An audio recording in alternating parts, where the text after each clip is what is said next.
Ladies and gentlemen, do not adjust your television. It is really 2023, and for the first time in history, a president is being indicted and will face criminal charges. This is all just such great news, such great news. I was proven even more right than I would have ever imagined, because apparently, there is actually indicting my father. So, great orange leader. Maybe I was wrong. Maybe prayer does work. This is like communist level shit. This is like communist level shit. This is like communist level shit. This is like communist level shit. This is like communist level shit. Great orange leader. Dear God. God forbid, Donny boy. God forbid, Donny boy. Great orange leader. Dear God. God forbid, Donny boy. God forbid, Donny boy. This is like communist level shit. This is like communist level shit. This is like communist level shit. This is like communist level shit. I think that's about all we need to hear.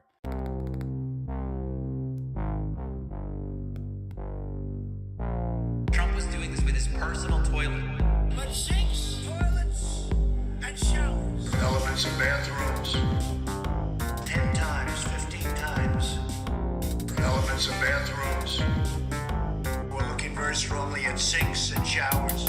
Elements of bathrooms. 10 times, 15 times. Elements of bathrooms. What on earth is going on with Trump and toilets? Trump's White House toilet would be clogged. With documents that Donald Trump was flushing down the toilet. Is this the explanation? Is this the explanation? Big massive dumps. Elements of bathrooms. 10 times, 15 Trump was doing this with his personal toilet. Elements of bathrooms. and showers. Big massive dumps. Elements of bathrooms. Duty. 10 times, 15 times. Not me, Elements of bathrooms. God bless the United States. Thank you very much. Elements of bathrooms. Then he went, Donald Trump, yeah, Donald Trump. I love Donald Trump, but no more drop box. The drop boxes are just so bad. No more drop boxes. Dickinson, Holagic, and Cephahide. That was about a guy named, a rhino named Mitt Romney. Mitt Romney. Real beauty. Had to give the American people their voice back by building something called Truth Essential. He voted against Kate's law, and he voted for Obama amnesty. You know, we've endorsed Dr. Oz. We've endorsed JP, right? J.D. Mandel, and he's doing great. I've had more investigations than Jesse James, Billy the Could. Some of the world's greatest cricket players, from Sachin Tendulkar to Virat Kohli. As the great religious teacher Swami Vivekananda once said. I hope they now go and take a look at the oranges of the investigation, the beginnings of that investigation. And God bless the United States. Thank you very much. He was awarded the Bronze Star and the Combat Infantryman Badge for his service.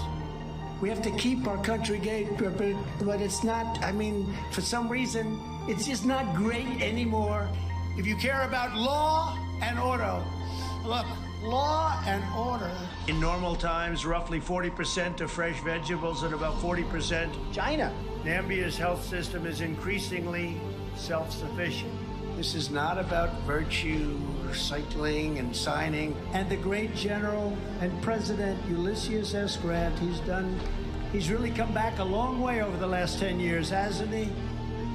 We appreciate it very much, Tim Apple. when they gaze upon Yosemite's towering sequoias. They delivered a swift and sweeping, you know that sweeping. It was swift and it was sweeping like nobody's ever seen anything happen. Units of plasma for plasma. Donate plasma. In the failing New York Times by an anonymous, really an anonymous, gutless coward.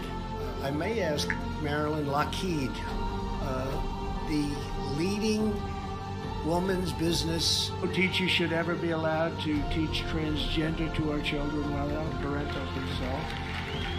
No, nobody has to have parental consent. And we will totally oppose the Biden administration. This administration. He made some statements, rough statements on Jewish.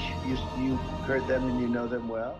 Well, ladies and gentlemen, we are here on what we know is the first, but it may not be the last, arrest and indictment of the failed former president, Donald Trump. We are monitoring multiple feeds, and I can't tell you the degree of pleasure that it gives me to have you here with me today. We are monitoring multiple feeds. Where we are now is that the arraignment, the arrest, booking, and arraignment are scheduled for about an hour and 24 minutes from now, 2:15 p.m. Eastern time in the East, 11:15 a.m. Eastern Pacific time, excuse me. And this potentially the first of only many arrests and indictments. And it may be the first of two streams today. We may be streaming Trump's Mar-a-Lago, I don't know what to call it, something later today. Any moment now, Donald Trump will leave Trump Tower and he will head to the courthouse and the process will begin. Some will tell you this is a sign that there is no justice in the United States, but I would tell you something very different. I would tell you that this is a sign that even when you are the president of the United States, if you are a one-man crime spree, the likes of which we've never seen before in the Oval Office, you are not above the law. That is justice to me. And of course, you might agree, you might disagree. Let's take a look at all of the different things we are monitoring. CNN has various views here, and any moment we are going to see Trump leave. Now, I did want to get some better video quality for all of you. I respect you too much to have this low-end video quality here, but I'm sure we will work on that. We are monitoring a feed just outside the courthouse. As you can see, officers lining the streets. These are court officers. Oh, this is right by my old apartment, it looks like. Yeah. Court officers, a lot going on. Newsmax is covering the entire thing. I believe that, well, actually, I think both of these shots are near Trump Tower. This is a shot right outside Trump Tower at street level. For some reason we don't understand, Right Side Broadcasting, which has spent days promoting their live stream, the stream never started. It's unclear what's going on. I'll refresh just to see, but maybe some issues over at Right Side Broadcasting. Could be possible trouble in paradise. Let's look at a couple of different things that have been going on today. There was a conflict at the protest today where a Trump supporter rushed an anti-Trump banner and started attacking the protesters. Look at this. I'm sorry. So this woman in the red MAGA hat, if you weren't sure which one was the protester, it's this woman in the red MAGA hat. You're on the wrong side. She's trying to rip up the thing. You're on the wrong side. Yo, police! Police! Yo, police! Oh my God.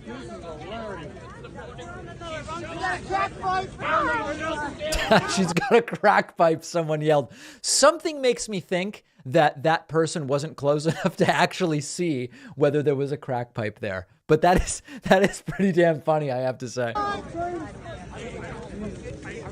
on the wrong side. You're on the wrong side. You're on the wrong side. Hey, cut it out, guys. Get out of here, you old bag of bones. Get out of here, you old bag of bones. Wow. This event clearly bringing out absolutely the best in people. I'm not a tourist, bitch. I'm from New York. What's tourist? What's tourist? What's tourist? Violent communist agitators. Someone just yelled out violent communist agitators. Exactly. Probably indivisible USA members. Oh, God. I just can't go with your back off now. Back off. Ma'am, what did you say your name was? Marjorie Taylor Greene. Yes, I'm from Georgia. Exactly. All right. So as you can see, it is going to be an insane, insane day ahead of us. It is hard to even keep up with all of it. Newsmax asking the question we've all been asking, Trump indictment, real crimes or just politics? And you can vote now, apparently. Very, very compelling stuff. And here we are right outside of Trump Tower, and we will keep it here for a moment. And we will ban men. All right, let's see where we go next. Okay, so here's roughly the schedule for today. Any moment, Trump is expected to leave Trump Tower and go over to the courthouse. The arraignment is expected at 2:15 p.m. Eastern Time. There will be no video cameras in the courtroom. There will be still photography in the courtroom. There was initially the sense that there would be a mugshot. More recently, the reporting is there will be no mugshot. That's what I've been seeing today. Super chat. Carson says, cheers from Australia. Welcome. There is activity right now. That is Jason Miller, involved in Getter and maybe involved in Truth Central. As you can see, he looks extremely professional and he's leaving. So it seems as though, I don't know where he's going. Is that Jason Miller, guys? Is that true? I'm just going by face, but I don't actually know for sure. That certainly looked like Jason Miller to me. It is Jason Miller. Okay, very good. We do have the coupon code indicted. We are here with the code indicted. Big thanks to Nathan Huning and Greg Watts, who just signed up on my website with the coupon code indicted. If we get to 250, I will stream Trump's Mar-a-Lago press conference tonight. All right, everybody, very much appreciate that. And welcome everybody watching over on Twitch and people dumping in some Twitch subscriptions. Looks like 1, 2, 3, 4, 5, 6, 7, 8, 9, 10, 11, 12, 13, 14, 15, 16, 17, 18, 19. 19 plus 2, I believe, is 21. And it does appear as though any moment now, Donald Trump will be heading over to the courthouse. Other super chats coming in. I see they brought the wambulance. They do have an ambulance standing by.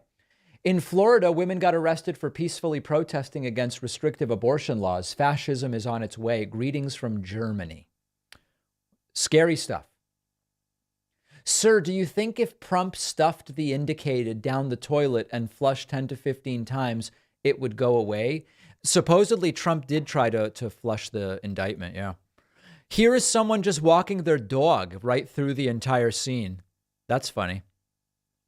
Just a dog walker. You never know what you're going to see in New York City, but everybody being very, very polite. You love to see it. You really do love to see it. CNN is in a commercial break. It looks like there is now some activity starting at the courthouse.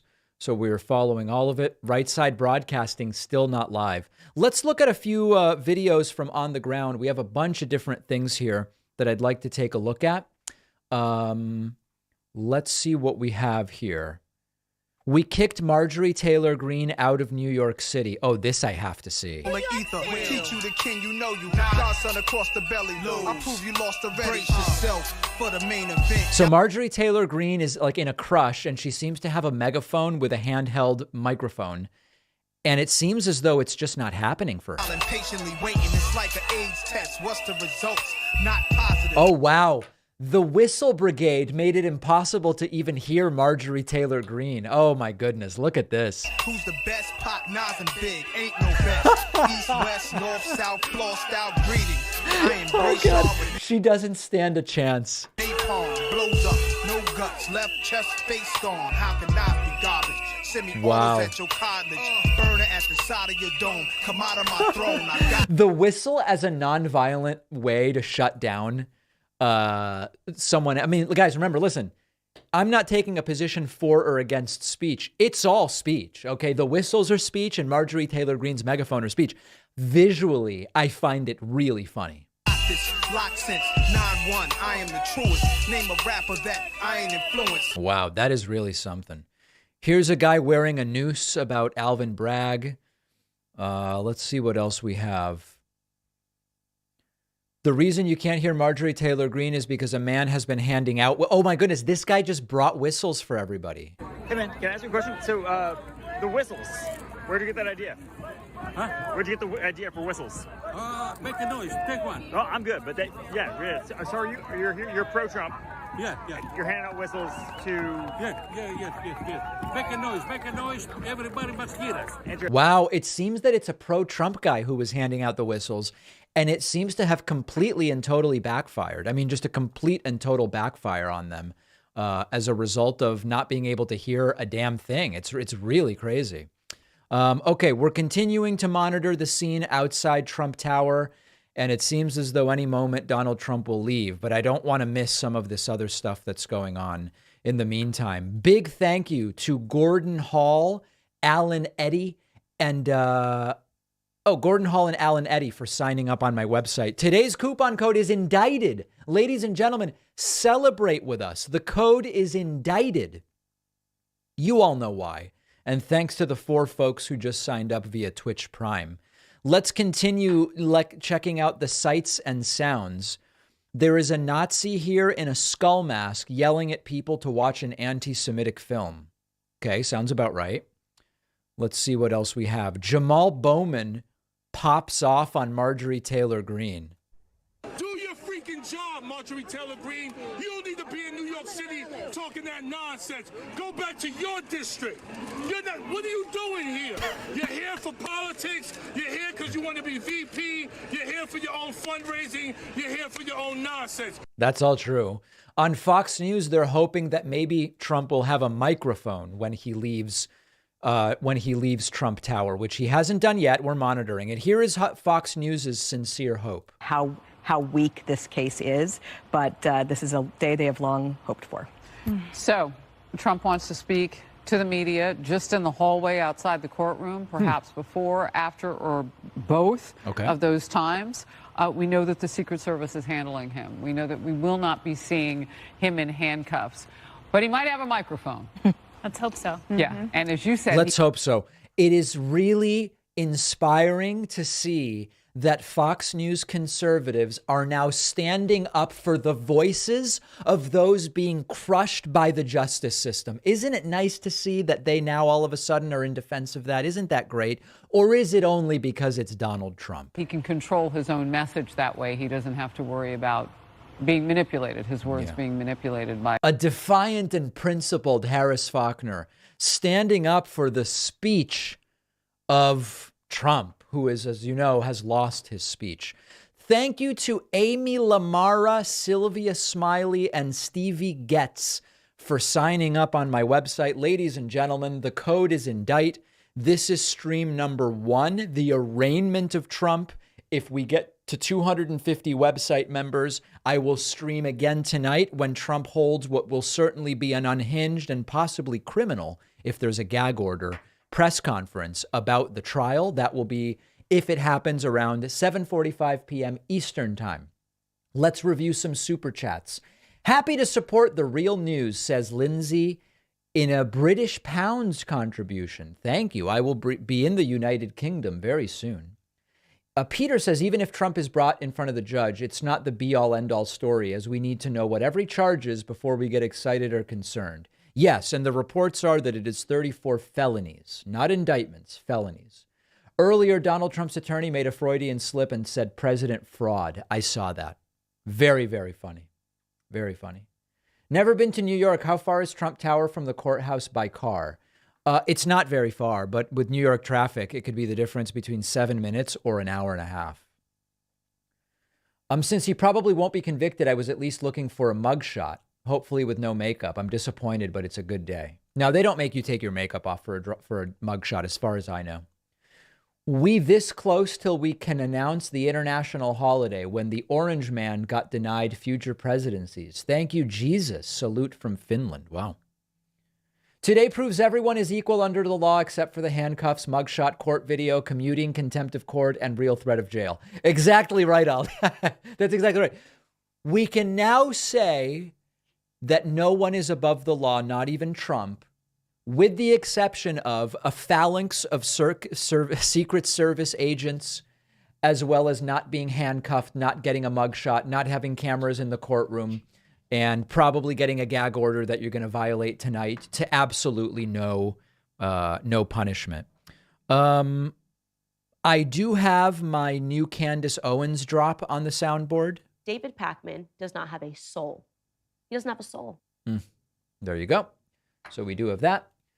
Imagine if this idiot has a gag order and starts to speak right out of court and gets arrested again on the spot. I know. That would be a delight. Can't wait for the Candace Owens no soul clip. Oh, wow. I didn't even know, Johnny, about that super chat, but I just gave it to you there. Whoops. Hold on. That's the wrong one. David Pakman does not have a soul. He doesn't have a soul. Marjorie Taylor Greene did that crap on purpose. Check out her MSNBC interview. She was gleeful. All right. We'll see if we can find it. This is a good day for democracy, says Safflower Oil. Safflower Oil. Folks, thank you to everyone who is here. We are moments away from the arraignment of Donald Trump. This video is at Trump Tower. Trump expected to leave any moment. We are monitoring CNN. Let's listen right now. Oh, hold on. Let's actually listen. Door and about to come outside. I believe one of his top aides, Jason Miller, has been cited. Yep. CNN's Paula Reed is outside the Manhattan Criminal Courts building. And Paula, you'll forgive me if I interrupt when Mr. Trump appears, but tell us more about the Trump legal team with whom you've been texting all morning. What have they been saying to you about the pending indictment? Well, the legal team is expanding. Yesterday, they added Todd Blanche, a very experienced defense attorney, to the team. But there are a lot of... By the way, we can still hear the whistles going in the background. But it appears, Jake, to just be the logical next step. This has gone from being an investigation to being a full-blown criminal prosecution. The former president is going to need all the help he can get.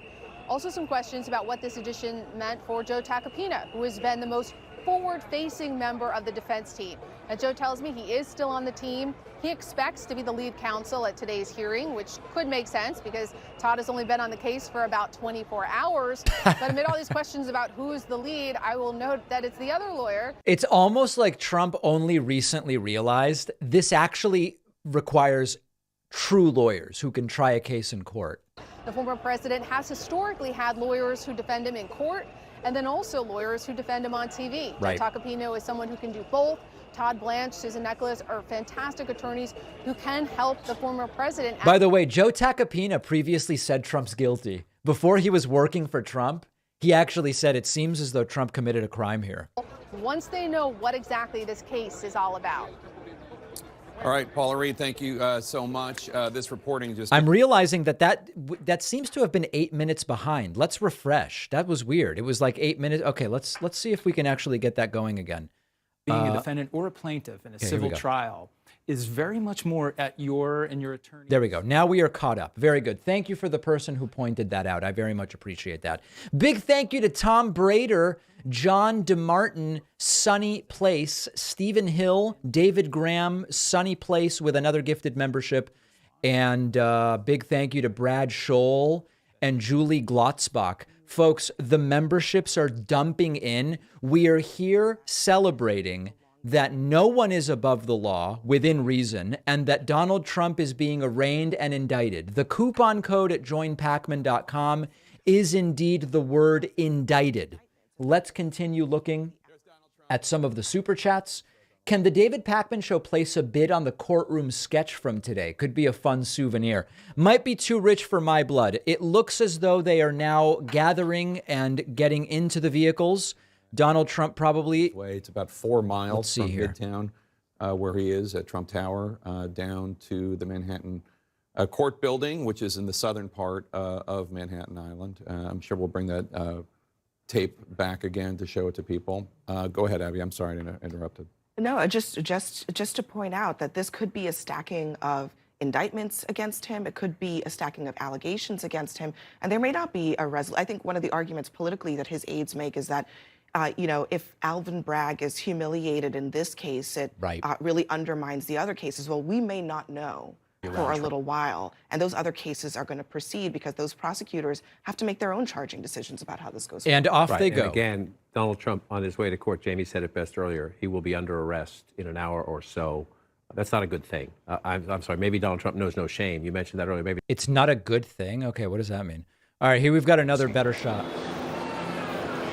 David, if you blinked, you would have missed his departure. He gave a brief wave to the crowd and then got right into that motorcade. All right, ladies and gentlemen, the motorcade is on the move. The former president of the United States, maybe one of the worst presidents of the United States, will soon be under arrest in a Manhattan courthouse, steps from, well, not too far from the stock exchange. He is indeed on the move. Welcome, everybody. I am so glad that you were with us today. This is quite a historic day.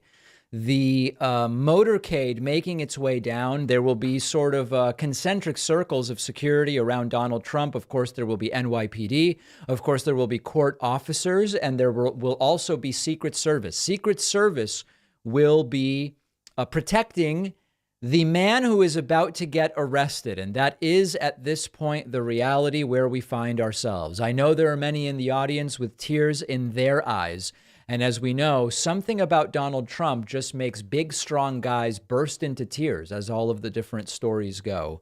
Let's listen. Strong opinion about it. You have a handful of people maybe who have signs in support of Trump, but even they are not protesting in any way. Certainly a historic day for Americans.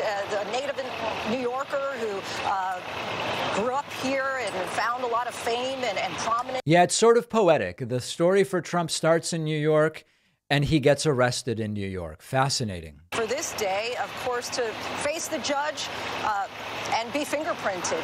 But interestingly, David, as you know, he had urged his supporters to protest, suggesting that there might be potential death and destruction. We are seeing none of that. Yeah, none of his followers seem to actually care. Warning people that New York City stands at the ready and said to any potential rabble-rousers to behave. It seems that people are doing just that, David.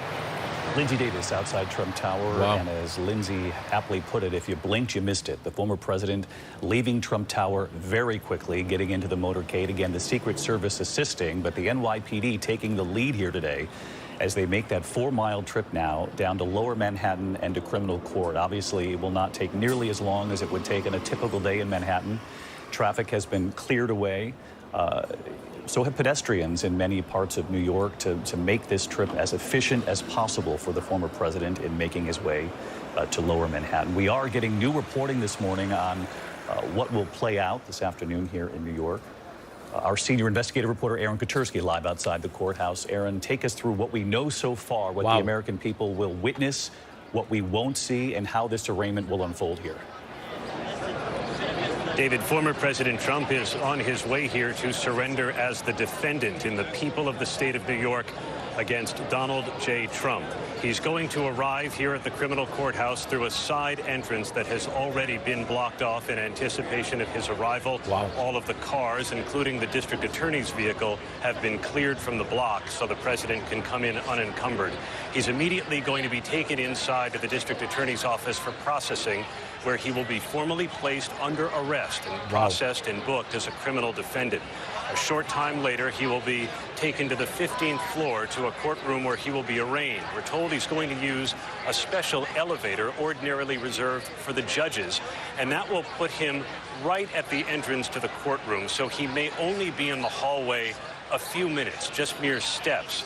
Once inside, he will be seated in the well of the courtroom, and that is something the American people have never seen. A former occupant of the Oval Office seated at the defense table of a criminal courtroom, surrounded by his lawyers, Susan Necklace and Todd Blanche, a former federal prosecutor who was recently added to the defense team. There will be no television cameras inside. The judge wouldn't allow it. But, David, he is allowing a number of photographers to snap pictures for a few minutes before the arraignment begins. So we will undoubtedly see the former president seated there. And I'm curious about some of these dynamics. ordinary. There will indeed be dynamics. Okay, we have gotten a different CNN feed that I think is better because it's on YouTube. This will help us.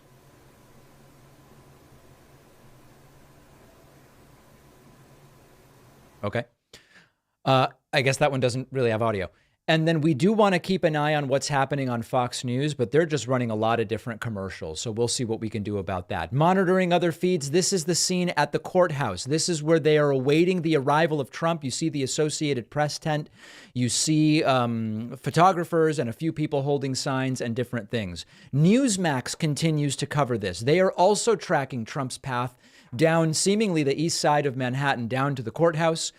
This is another shot just outside the courthouse. And Right Side Broadcasting, guys, I don't know what happened, but it looks like Right Side Broadcasting has bailed on the broadcast. Some are saying, they are live on Rumble and Rumble only. That is interesting. Right Side Broadcasting choosing only to go live on Rumble. Always very, very compelling stuff. Here is indeed the motorcade. Ladies and gentlemen, it is very difficult to keep up with all of the messages and things that are going on. We have a combination of people sending me messages about the indictment, people sending me messages about whether I'm streaming tonight, people sending messages about, I thought that you were canceled. And also people still mad about my tweet like about a week and a half ago about a shooting that took place in Nashville. So we're trying to keep up with a lot of different things. The indictment will soon be unsealed. 34 felony counts is the latest news that we have been told. People talking about Trump NFTs. People from Canada are watching. Great to see you, Cheshire the Cat. Is the Don Jr. stuff performance art or is he that triggered? I think he's that triggered, to be honest. Should the left get guns, asks Ryan. We've discussed that. I don't think the right should be the only people with the guns. What was my opinion of Trump before he ran for president? I didn't have much of an opinion of him. Just he never struck me as a guy that should be president, I guess is what I would say. A mugshot will make a great campaign poster. I know. I think Trump wanted a mugshot and wanted to actually be handcuffed, which is incredible. If you're just joining us, this is a historic day. Donald Trump is moments away. Is that a hearse? What the hell? Donald Trump is moments away from arriving in court in Lower Manhattan, looking like they are on the FDR, heading south, passing some of the, I don't know if it's still appropriate, but iconic housing projects of New York City and Manhattan that everybody coming into the city knows. As you go south on FDR Drive, you see them on your right side. Looking now like we are getting... This looks like it's pretty south already. I think I already saw them pass at least one of the bridges. So we're getting pretty close here. And somehow it got unsynced. There we go. So it's all happening. It's all happening. Major construction happening in Lower Manhattan, as everybody can see. Thank you to everyone. I see people signing up with the coupon code INDICTED. It is crazy. It's impossible to even keep up. 3, 4, 5, 6, 7, 8, 9, 10, 11, 12, 13, 14, 15, 16, 17 additional members. That's a pretty big membership dump, putting us at 71. Tonight, 7:45 Eastern, I may be streaming Trump's press conference from Mar-a-Lago back in Florida. If we get to the 250 number, let's listen and see what the latest reporting is. John Santucci, who reported off air on the Trump campaign leading up to 2016 and then on the Trump years in the presidency. John, our thanks to you with us all afternoon here, along with Catherine Folders and our entire political team standing by. Also, our reporters from New York City to Washington to West Palm Beach, where the president will end this day, the former president. And he is set in Mar-a-Lago to brief reporters again at the end of this historic day, though, even though they've worked on what he will say, likely that could be tweaked given the temperature of what plays out in this courtroom here this morning. This is a surreal scene we're watching, Jonathan Karl, a live picture of the motorcade carrying Donald Trump. And as John just reported, Santucci there a moment ago, the former president alone with his Secret Service agents on the way down. This is not typical for the former president, who's usually surrounded by a small team that truly supports him. An incredible moment. This is a guy who's been the subject of countless criminal investigations. So I think the important takeaways here, there's a couple of them. One is I do want people to remember that this really may be one of the first of many indictments. There were already reports, and they got completely lost in the chaos of what has happened over the last 24 hours. There are already reports that the next indictment out of Georgia could come at the end of April this month. We may be under a month away from the next arrest and indictment. So there are many different questions. Of course, is any of this going to lead to prison time? I continue to believe that the answer is absolutely not. Absolutely not. But that being said, we are still at the very beginning of this. Still at the very beginning. Personally, I think the Georgia one has significant potential in terms of liability.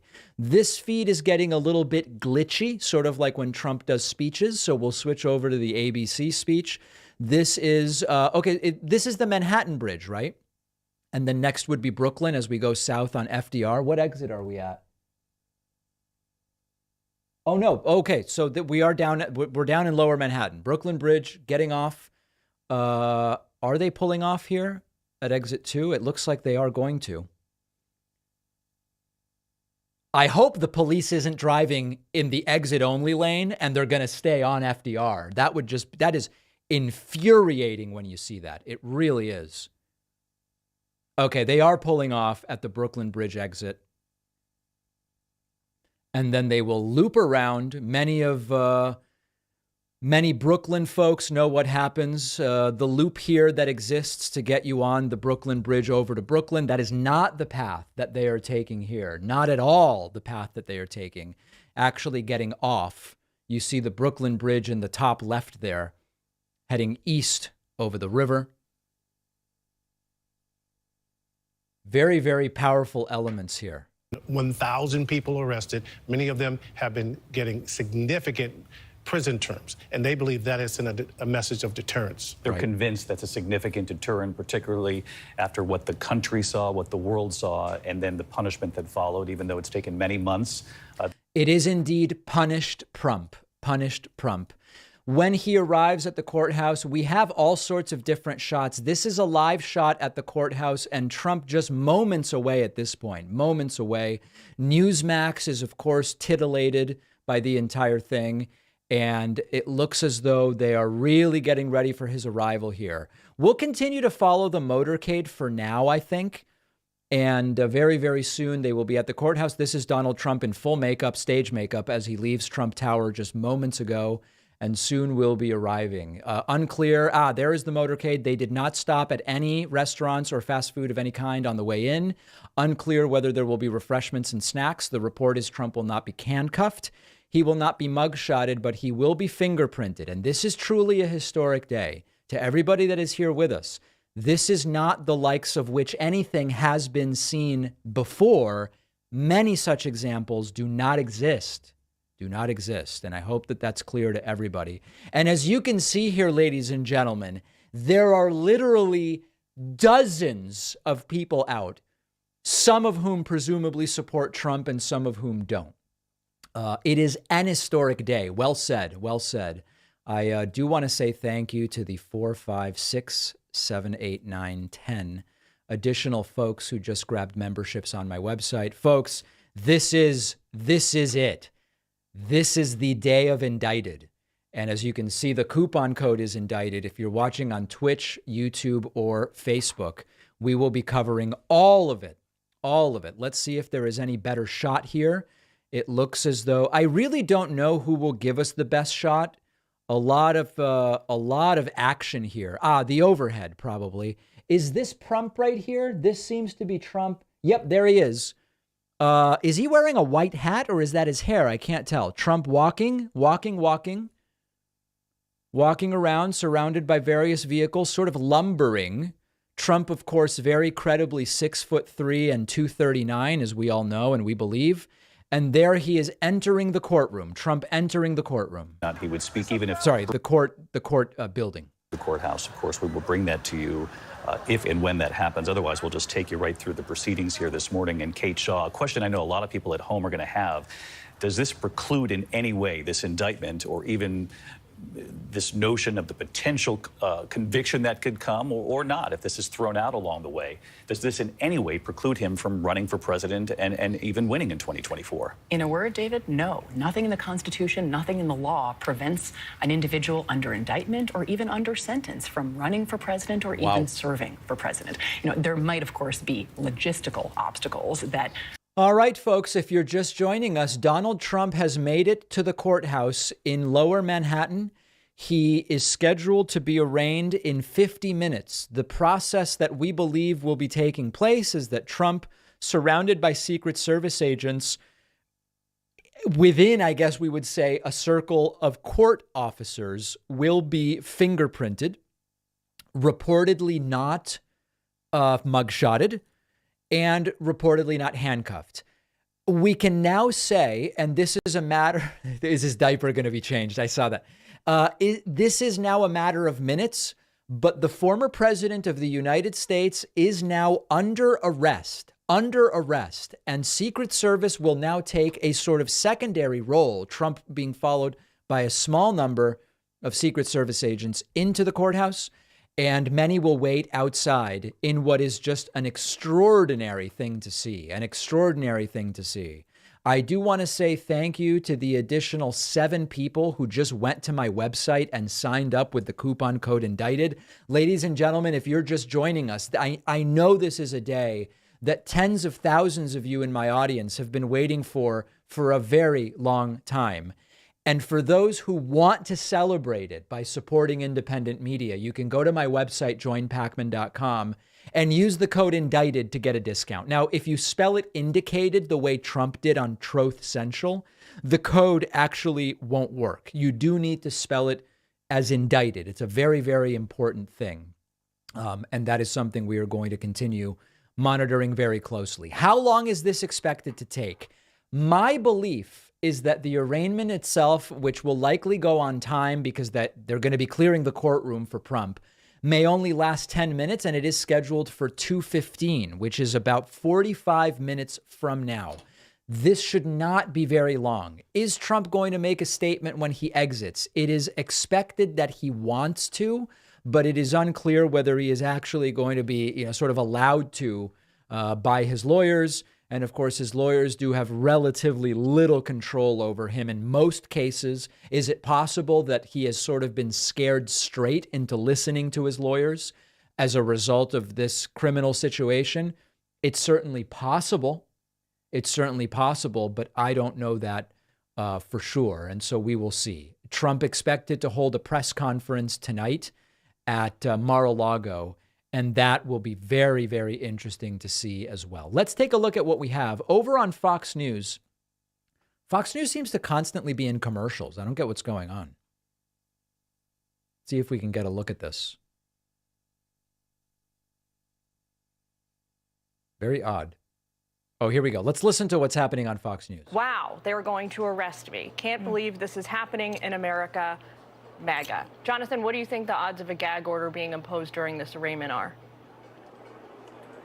Well, the term Trump gag order seems a contradiction in terms. I mean, the idea that you could succeed in gagging the former president is to attempt something that has never been achieved before. All right. Look what Santa Fe has. Oh, my God. We just got to get off. That's such a toxic feed. I just can't do it. All right. ABC News is covering this. We are overhead at the courthouse. Trump is inside. This is the view just outside the courthouse. We also have... okay. Let's see what's going on here. Enforcement who work there, and they do this type of work. They investigate, and they are well equipped and know how to process. But it's interesting. somebody. You're saying his attorneys are likely not with him at this time during this process. That is correct. Yes. A very lonely feeling. Well, I was going to say, I mean, Alyssa, how often... Ladies and gentlemen, Donald Trump is now under arrest. It is not a dream. Do not adjust your television. Do not cancel your subscription to cable news or whatever, wherever it is that you're watching this. Donald Trump is under arrest. And I know that there are so many people in the chat who never believed that this would happen. But the failed former president is now under arrest. Super chats are coming in. David, thanks for the coverage. Will they get an official record of his height and weight? I tweeted that earlier. The sound of the police. That is the sound of the beast. Whoop, whoop. That is the sound of the police. Okay, so we have songs coming in. Do you think they'll be serving warm food around noon? I don't think Trump is getting snacks today, ladies and gentlemen. I don't believe that Trump is getting snacks. Let's listen to some of the voicemails that are coming in.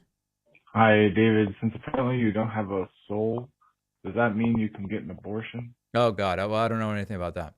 Let's see what else we have, if anybody else is leaving voicemails here. Let's see. Here was. Hey, Dave.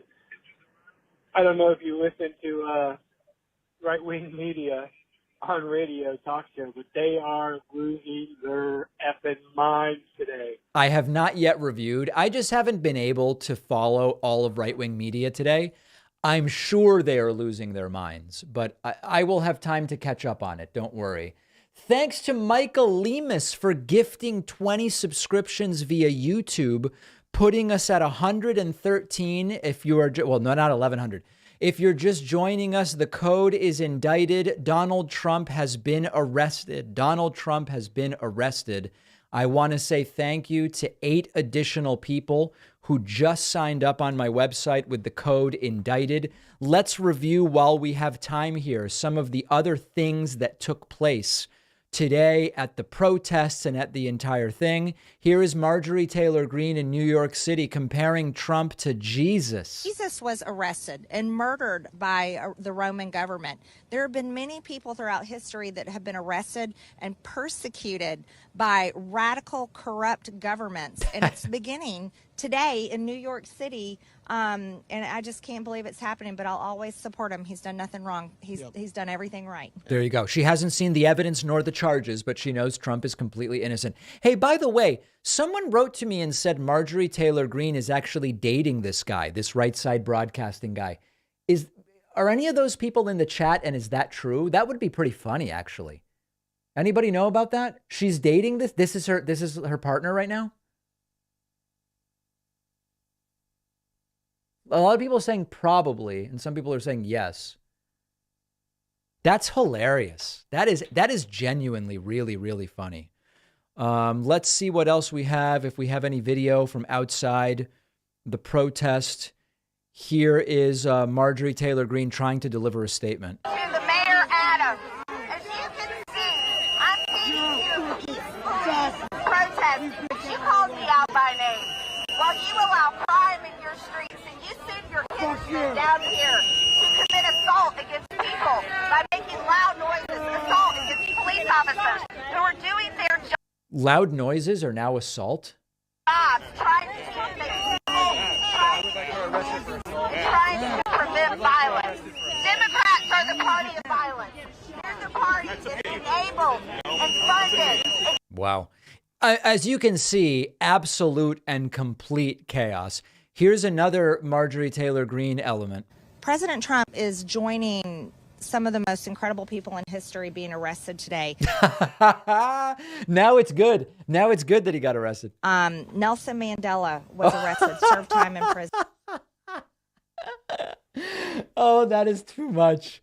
I can't even do it. I don't even think I can do it.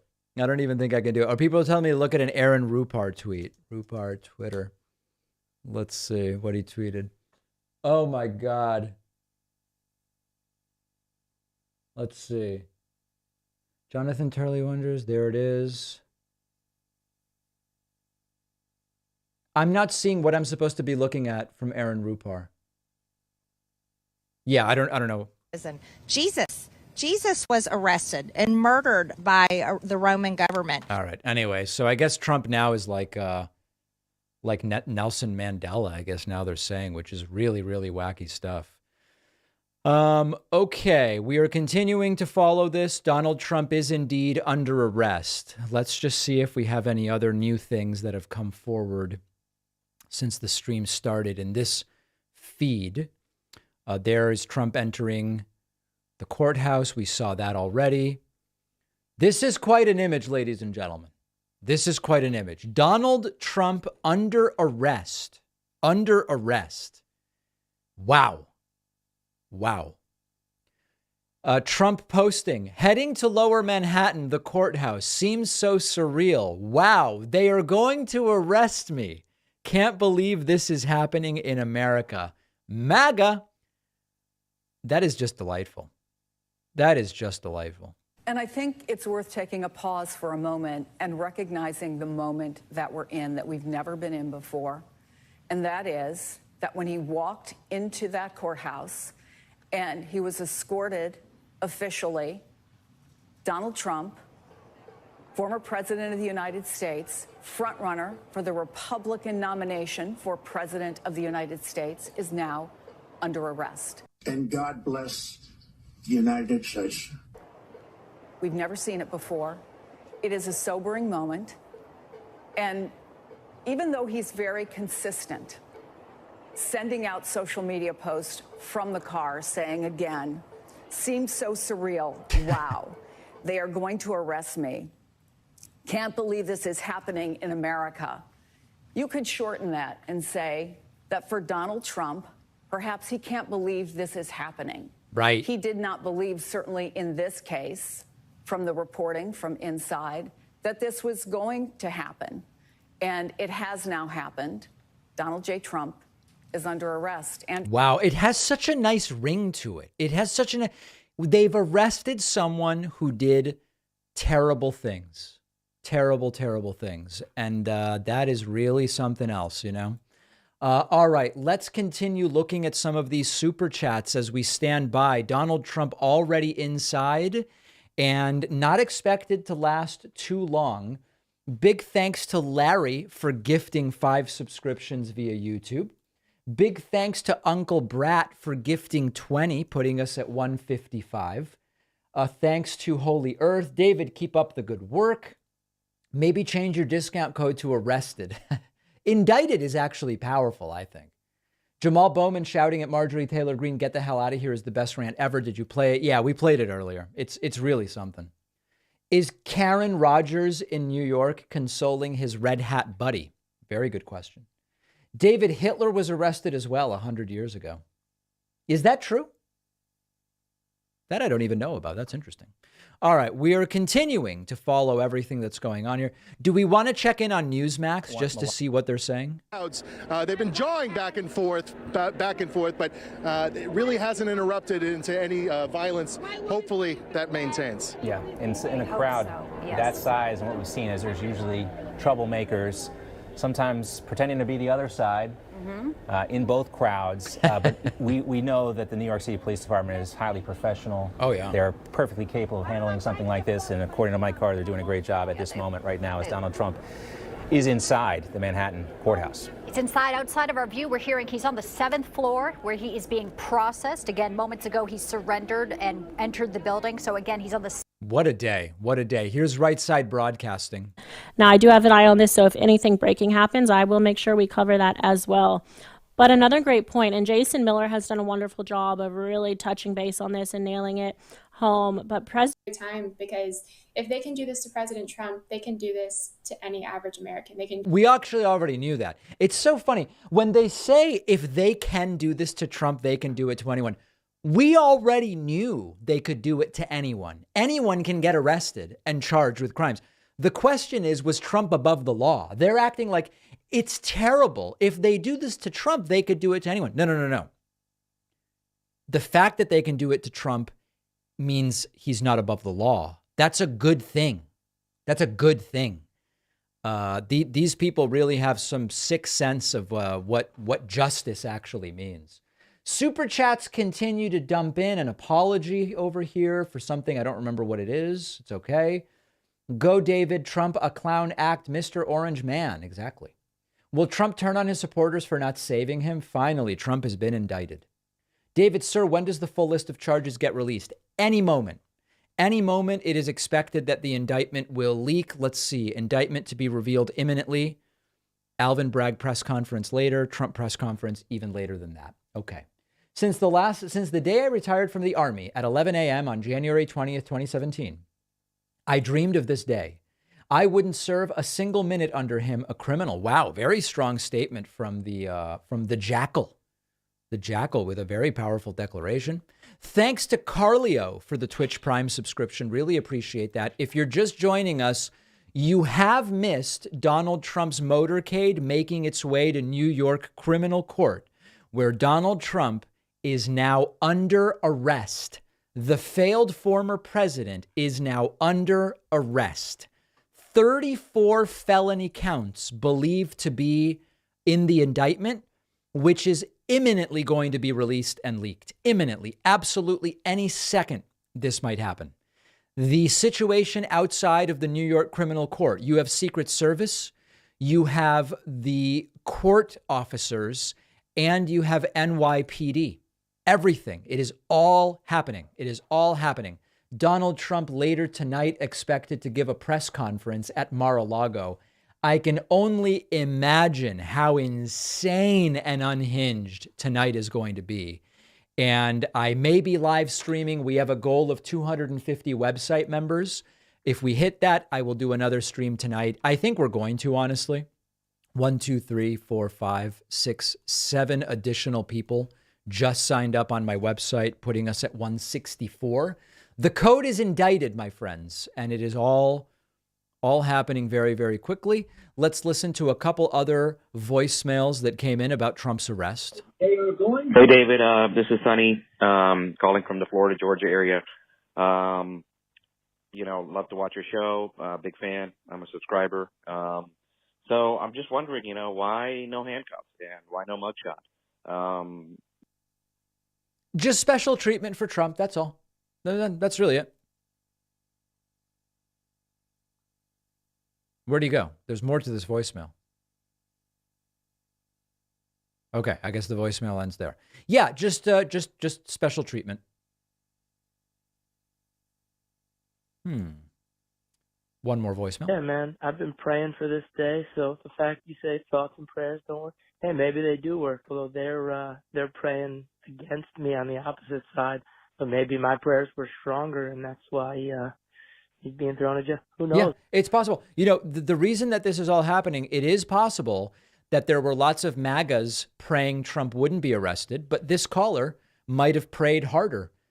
And maybe that's why. I honestly couldn't tell you. I really couldn't tell you why this is happening. Maybe because the facts point to Trump should be arrested. It might be that simple. Okay, other super chats.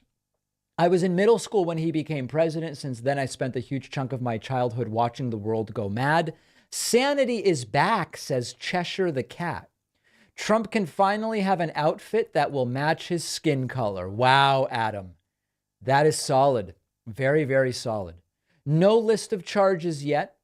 I think Vive Kamunund prophesied this, says Paul Edwards. Yeah. Swami Vive Kamunund. David, sir, will Trump see massive dumps happen in jail? I have no idea. Remember how the right lost their minds because of your tweet? I can only imagine how they must be fuming right now. Imagine with the Georgia case. Yeah, the right is very angry with me. Very, very angry with me. Trump is being processed. I see people coming in saying, what is happening? Trump is being processed. That's what's happening. Let's listen to a little bit of the coverage here from ABC. Actually, in fact, I'm going to step away for 5 and refill my water, and we'll listen to this, and then I'll be back. And then Trump expected to leave in about 30 minutes. His public speaking, as Donald Trump has been, his lawyers have always had trouble managing him, but he has to handle both lines of his life right now. The fact that he's facing criminal indictment in this and perhaps future cases, and the fact that millions of Americans, remember 74 million people voted for him. They want him to be president again. There's just been nothing like it. Terry Moran with us here this afternoon. And Terry, as you know, our team has been reporting that he faces, the former president, at least 24 separate counts here in this case. This indictment remains sealed perhaps until any moment now. How long will it take for the judge and in that courtroom to go over each one of these counts before we see the former president again? And how long before the rest of us know what's inside this indictment? Well, we're told, of course, and Aaron Katursky has been reporting this, that it will be probably within minutes. It'll be emailed out as soon as it is presented to the defendant. And that's the judge's job. The judge's job right now is to make sure that Donald Trump, as he faces these very serious felony charges in the state of New York, understands them, understands his rights, and understands the process going forward. That will take some time. He's not going to let him, get out of the courtroom until the judge is certain that there's no reason for appeal out of this stage. He's got to make sure that all the defendants' rights are protected and that Donald Trump goes forward from this courtroom understanding what he's up against in court. Terry Moran with us from Washington this afternoon. Terry, thank you. Stick with us here. We're looking live right now at that hallway on the 15th floor. I had mentioned earlier that this is one of the few areas inside criminal court where there is a television camera, and this is the feed coming out of that hallway. Unclear whether or not the former president has been brought to the floor as of yet, or whether they are awaiting his arrival there. You see. All right, this is great. This is a great shot from inside the courthouse. It is completely conceivable that Donald Trump will issue some statement either shortly before being brought in or shortly after. This is where it is all happening. It is all happening. At any moment, Trump could be brought through here. When the former president arrives, it's our understanding that, again, they're waiting for him, that he's undergoing processing in a different part of the building. And Aaron Katursky, he has officially surrendered as any criminal defendant would inside the building. And again, as we look at this live picture, Aaron, we now await the former president being brought upstairs in that elevator that is usually reserved for judges.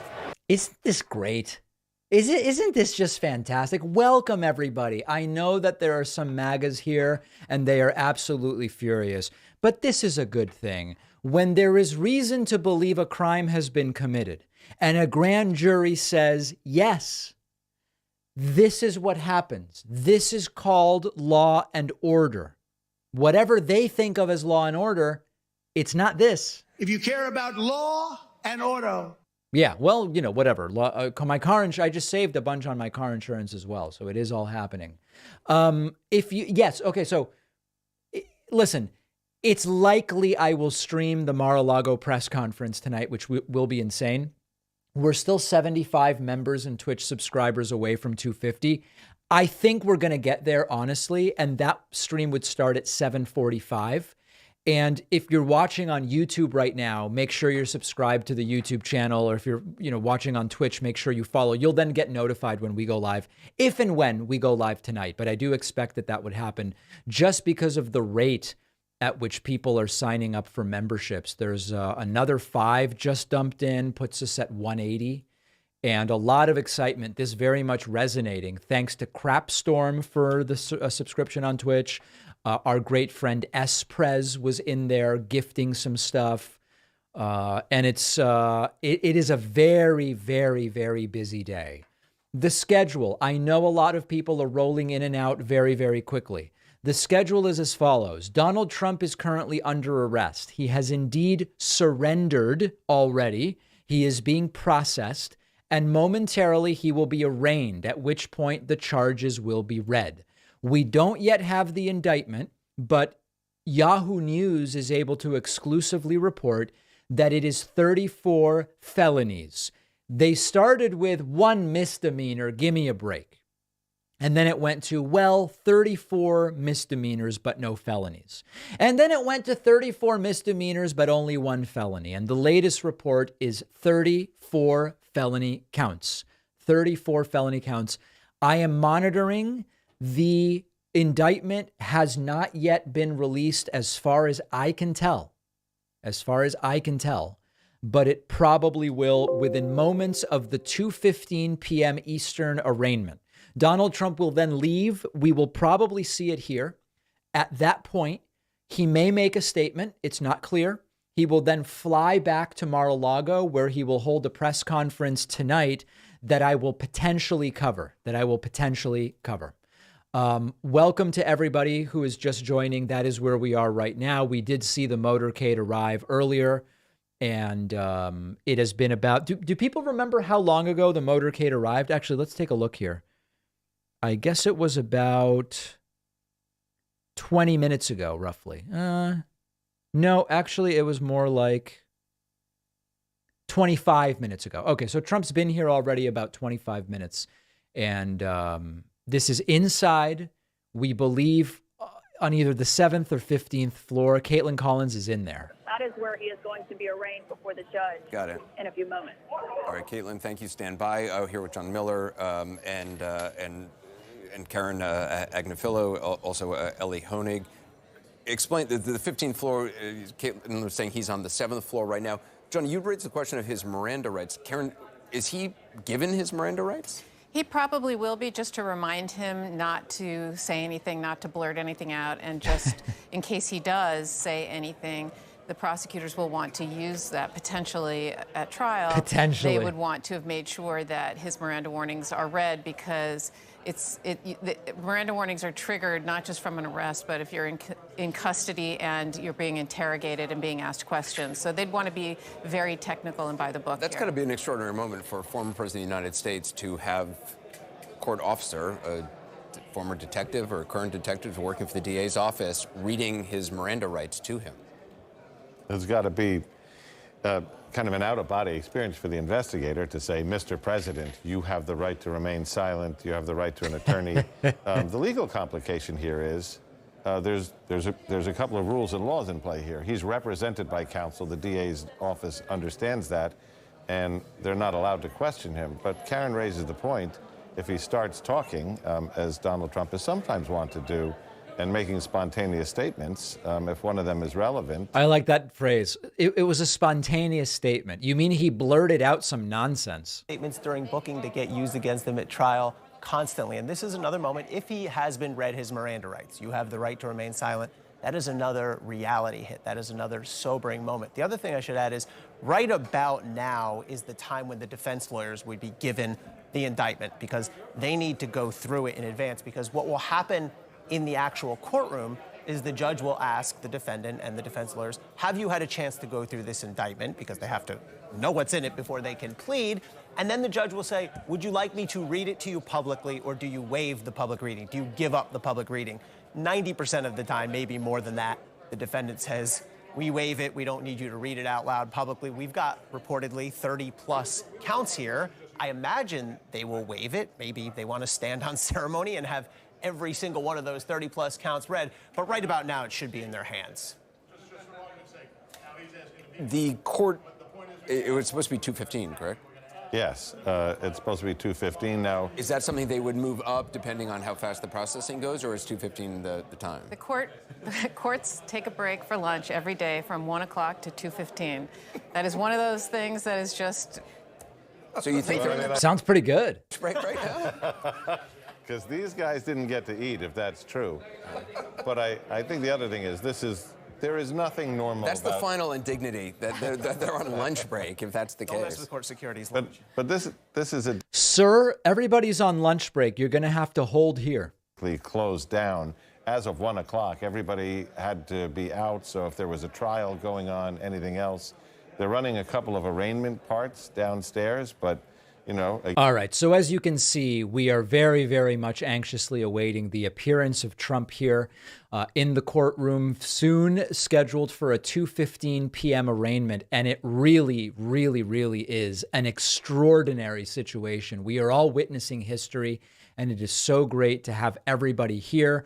I do have free memberships available. Tons of them are being gifted. If you would like a free membership, please go to davidpakman.com/free membership. We are going to have time to review everything. The chaos outside the courthouse, the protests, Marjorie Taylor Greene's presence there. There are so many different things to discuss. One of the elements we are waiting for is the actual indictment, believed to contain 34 felony counts. 34 felony counts. And that will be made available, we would imagine, pretty soon after the arraignment, scheduled for just 21 minutes from now. Scheduled for 21 minutes from now. Do they have elements of bathrooms available for Trump? I'm sure they do. I'm sure they do. I don't know why they wouldn't. Voicemails and super chats are pouring in. Dan Mann says they better watch and make sure he doesn't mule sensitive documents out. Do a full cavity search. Sounds aggressive. Could it be possible this will all backfire and get worse, or is Trump done? How high is the chance? As I've said before, I think that this indictment helps Trump in the primary and hurts him in the general. If there are more indictments, my perspective on that may change. Uncharged pickles, Subway pizza, lunch is vital, eat fresh. Yeah, it looks like some people might have had to miss lunch for this. You know, Quasimodo predicated all this. Donald Trump never had the makings of a varsity athlete. Huh. Hey, David, historic day. So happy to see it. Also, have you heard of Rational Wiki? Yeah, I've heard of Rational Wiki. We've got a couple voicemails coming in. Let's see what else we have. What else do we have here? A lot of these actually don't really seem to have to do with the indictment.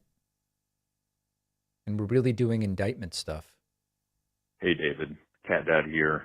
I woke up this morning and my cat came up to me, tears in his eyes, and said, "Sir, I don't need my treats this morning.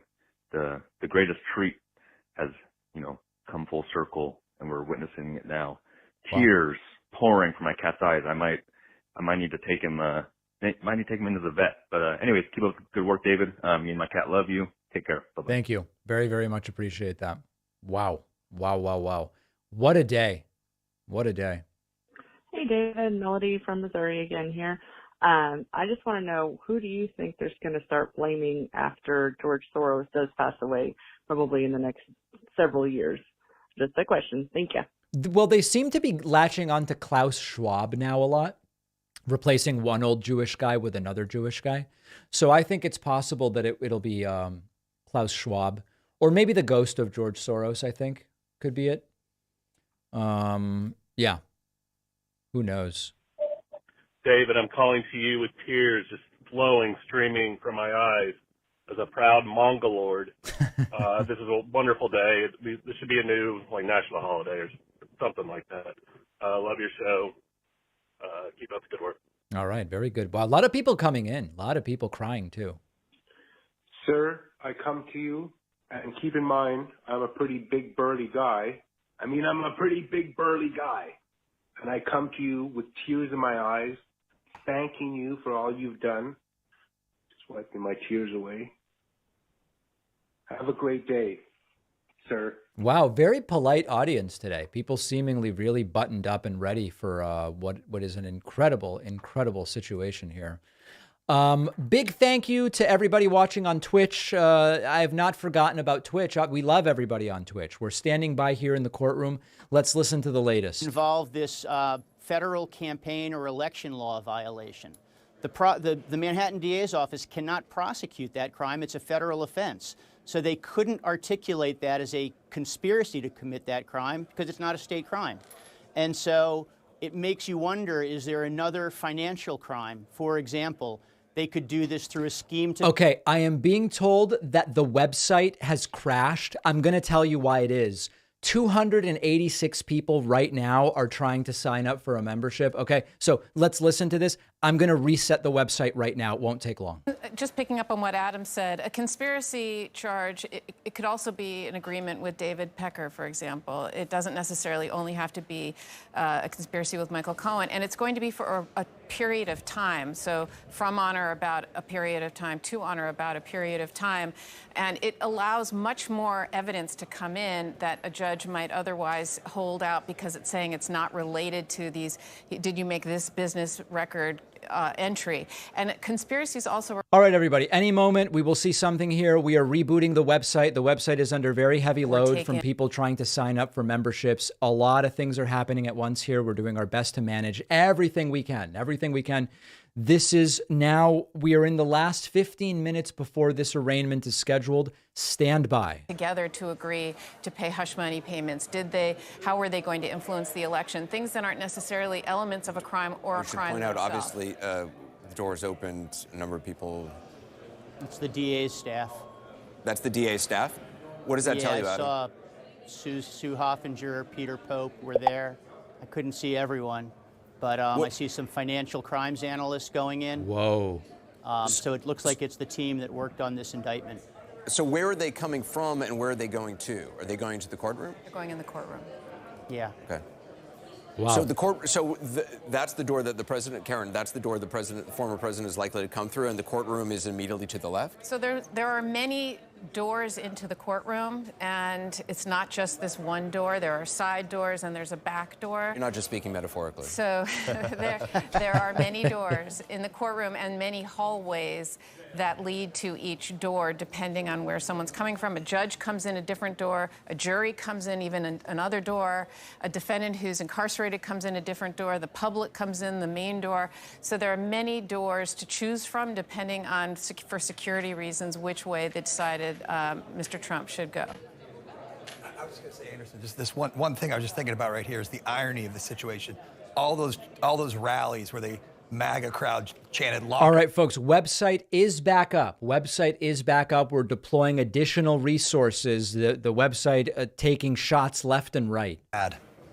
Well, same time. One other interesting point is in a criminal case, unlike a civil case, that Mr. Trump will have to make the court appearances, each one. So he will have to keep coming back to this court to face this judge. Oh, what a pleasure that's going to be. For every time that the case gets adjourned, whether it's for a hearing or for a status conference or for a trial. So this is a doors he will be walking. Folks asking if the judge is a woman and whether Trump will be triggered by that. No, but the judge is Hispanic. And I mean, listen, I think we all know how that's going to go based on how it went with that Mexican-American judge related to the travel ban years ago. Security, as Adam said, and there were the DA staff that went into the courtroom, and they're going to go sit at the district attorney table in the well, which is where the courtroom, where the judge sits and where the lawyers sit and where the jury box is and where witnesses sit. There's a bar that then separates that from the public.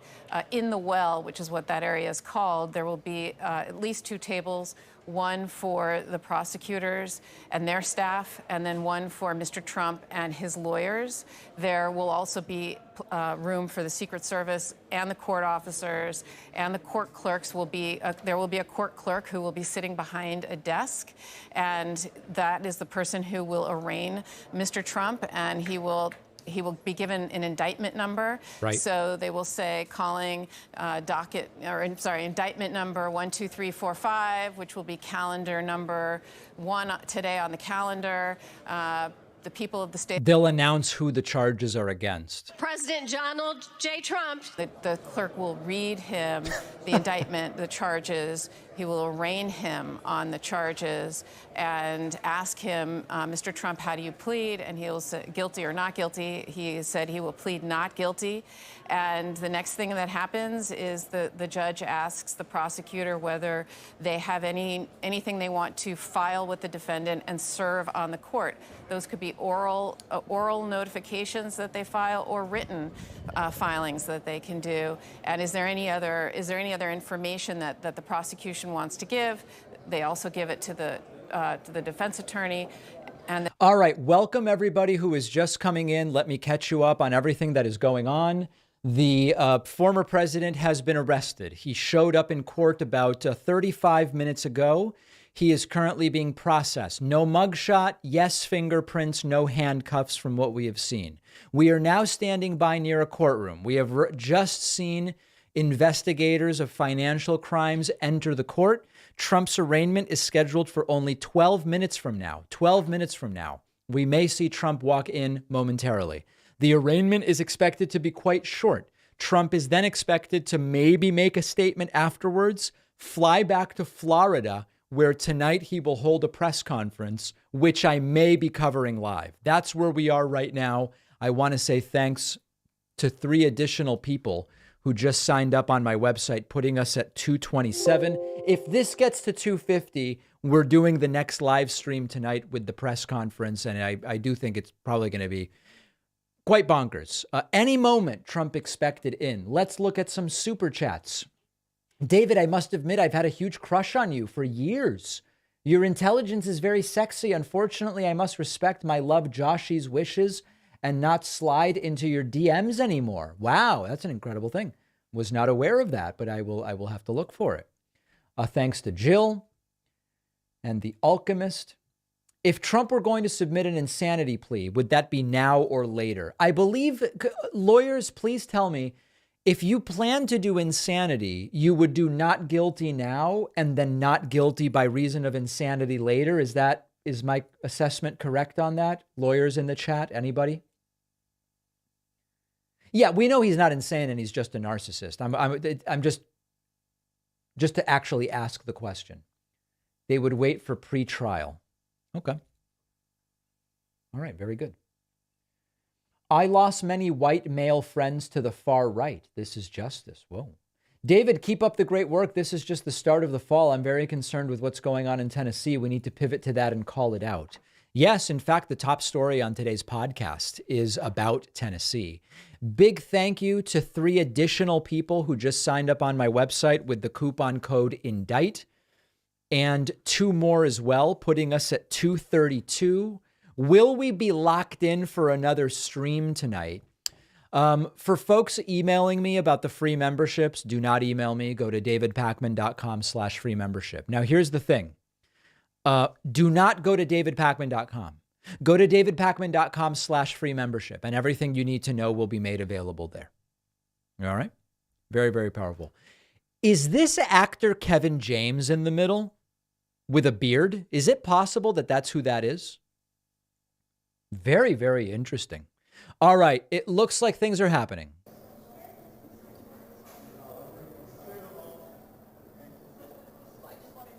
Kevin James is signaling people.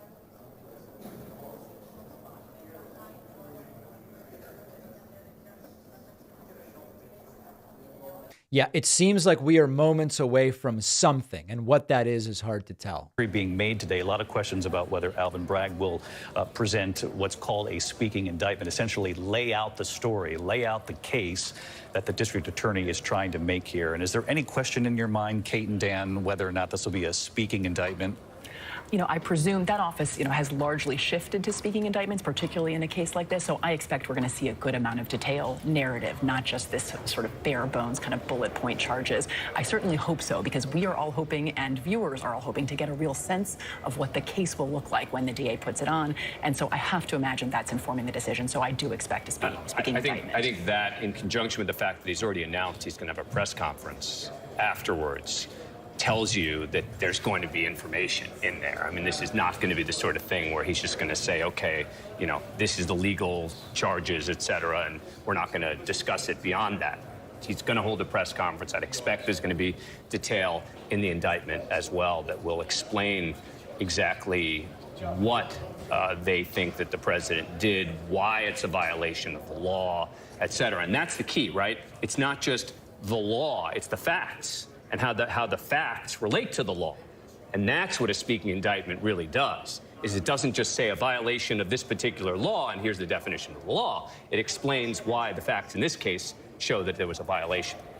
He knows full well, this district attorney, that he is now, target number 1. Oh, absolutely. Politically, at least from the Republican side. Yeah, it's not just politically. Alvin Bragg now with quite heavy security when he moves around in New York City. We are moments away from the start of this arraignment. David, can you provide context for the MAGA trollers, the difference between the Steele dossier versus Trump's potential campaign finance violations with hush money? Yeah, I can. Those things don't have anything to do with each other, so let me not do that right now. But we can certainly do that. Obligatory reminder for Illinois and Wisconsin residents to vote today. Count me in as one of the people that realized they couldn't live without you after the April Fool's video. I finally signed up on the website. Thank you very much. So we lost the feed. It looks as though something is happening here. They are clearing the hallway.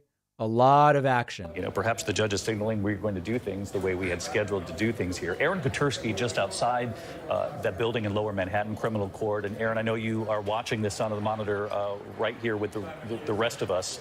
Again, tell us what's playing out here inside this building. What will they have had to have done? Ladies and gentlemen, I'm told the website is back up and holding. The website is up and holding, soon to crash again, I'm sure. We are moments away from the arraignment of Donald Trump. It is getting increasingly frenetic. There's a frenetic energy here in the courtroom, in the courthouse, just outside the courtroom. Looks like a combination of NYPD court officers, Secret Service, and miscellaneous security. The arraignment not expected to be very long. Customarily, any new criminal case is accompanied by fingerprints, so it's likely that the former president's prints were taken. We've seen a couple of members of the DA's squad. Those are the individuals who actually deal with the defendant personally, and I can see them going in and out of that area, that blackened door where behind which is the elevator the former president will ride. I see there the chief of the court security officers in the cropped white hair and in the white shirt.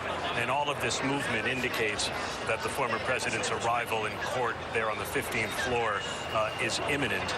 The gentleman right in the middle in the purple tie is one of the spokesmen for the Office of Court Administration who helped coordinate some of the former president's movements. And there is District Attorney Alvin Bragg. The Manhattan District Attorney Alvin Bragg has just been brought up the elevator as well and entered the courtroom under heavy guard. Wow. David, the Manhattan DA, has endured a number of attacks, including a white powder that was sent to his office along with a death threat that said, "Alvin, I'm going to kill you."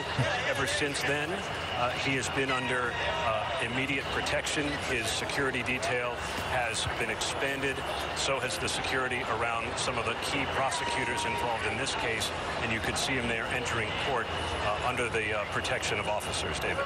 No question, Aaron, thank you. A clear sign that this is about to get underway. We have just seen the Manhattan District Attorney Alvin Bragg enter the courtroom on the 15th floor of the criminal court in Lower Manhattan. And as Aaron mentioned, under heavy security, not only to protect the former president, but to protect this DA who is taking incoming criticism, very heated criticism in recent days, not only from... It does look like they are running on time. This is scheduled for 4 minutes from now. The DA is already in the courtroom. Investigators are already in the courtroom.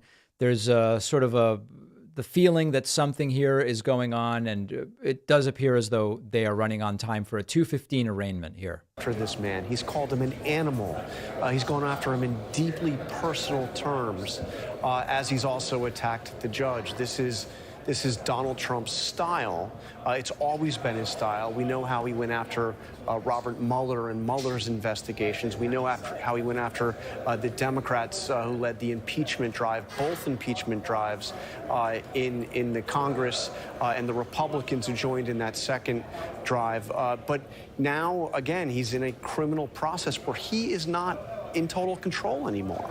A trained fighter through his own life experience, political and business experience leading up to this moment. But again, John, he's never faced this kind of fight before. Yeah, and you know, his mentor on such matters was the former the lawyer Roy Cohn, who taught him that what you do is you fight, you never acknowledge anything. You never. Okay, I'm seeing confusion in the chat between tonight's press conference by Trump at Mar-a-Lago, the DA's press conference at 4 p.m. Eastern, and whether Trump will speak to the media after leaving the arraignment. So let's go through these in order. Let's go through these chronologically.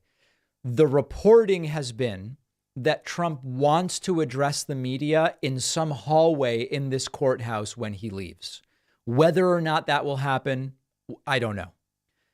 Secondly, at 4 p.m. Eastern, the DA, Alvin Bragg, is expected to hold a press conference outlining the charges. And then once Trump gets back to Florida tonight, he has scheduled a press conference for 8:15 p.m. Eastern time, 8:15 p.m. Eastern time.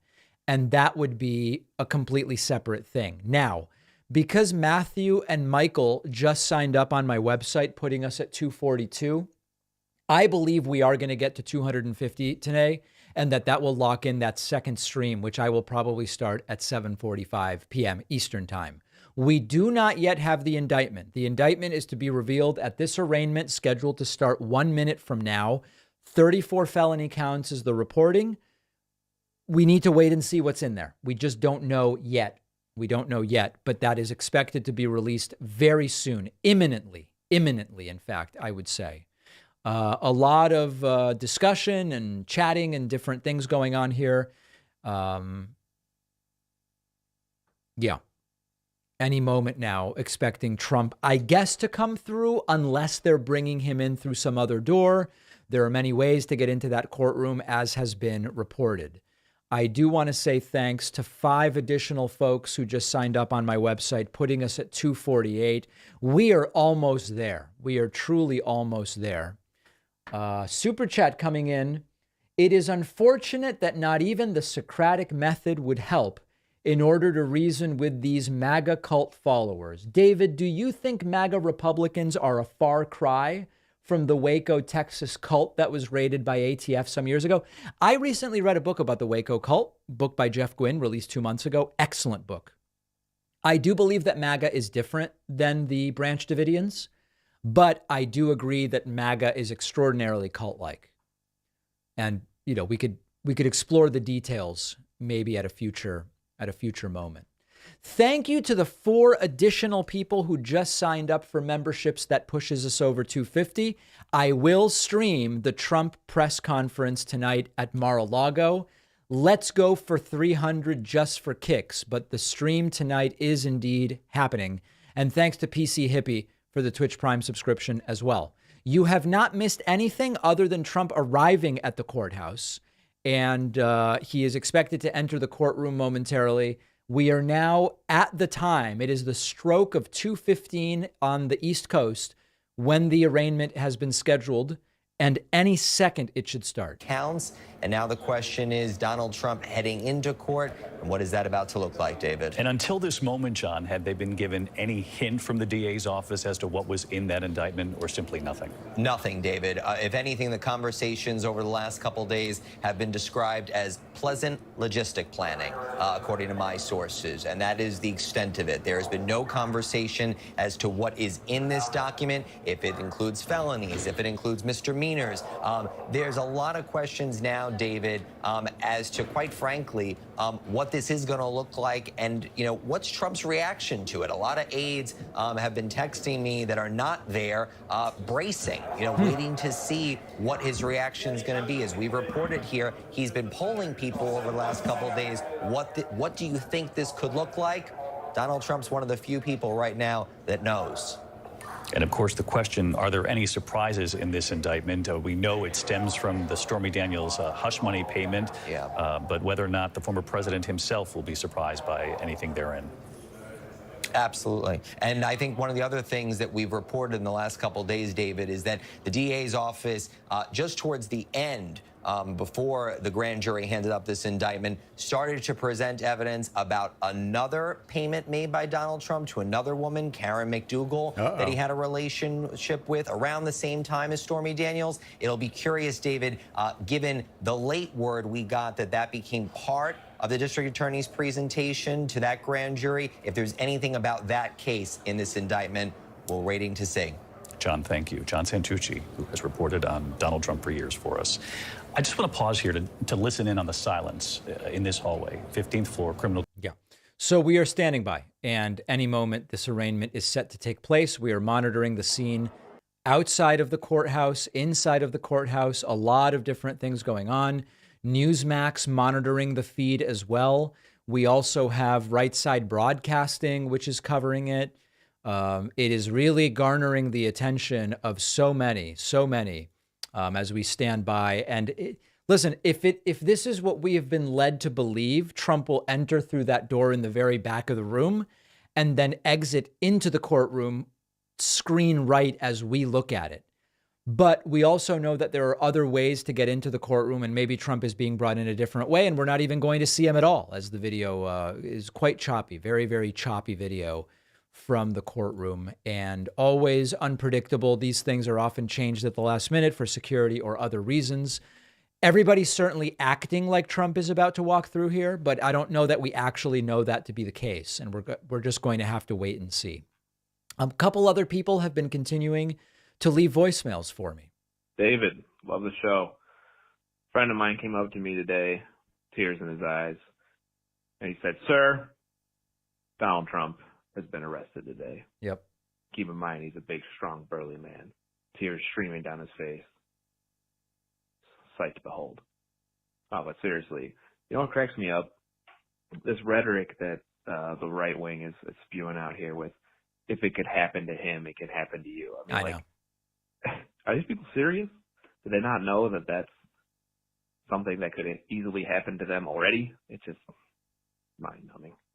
Anyways, love the show. Keep it up. Yep. Thank you very much. Very much appreciate that. Hi, David. I'm just sitting here watching the Trump indictment with you. And I just wanted to let the audience know that given that the courthouse is in liberal New York, there are reports that Trump is having to flush 10 to 15 times. So just a crazy situation down there on the ground. And I report this to you with tears in my eyes, sir. Very, very important. Very, very important stuff. Let's see what else we have. Hi, David. I'm watching your live coverage of the arrest that's going on right now, and I couldn't help but think whenever the helicopter was showing the motorcade driving Sarah, your wife is in the air. That it's so funny to me. But I was just wondering, do you think that Roger Stone is watching this like butthole clenched? Okay. All right. Let's move on. God. Oh man. Let's see what else we have here. Man, that's the audience is really getting very, very excited. David, I just want to let you know that last comment you just made about George Soros' future replacement. Klaus Schwab is not Jewish. Really? He is not Jewish, and he has no ties to Judaism or Israel. I had no idea about that. I assumed just from the name Schwab, I thought that Klaus Schwab was Jewish.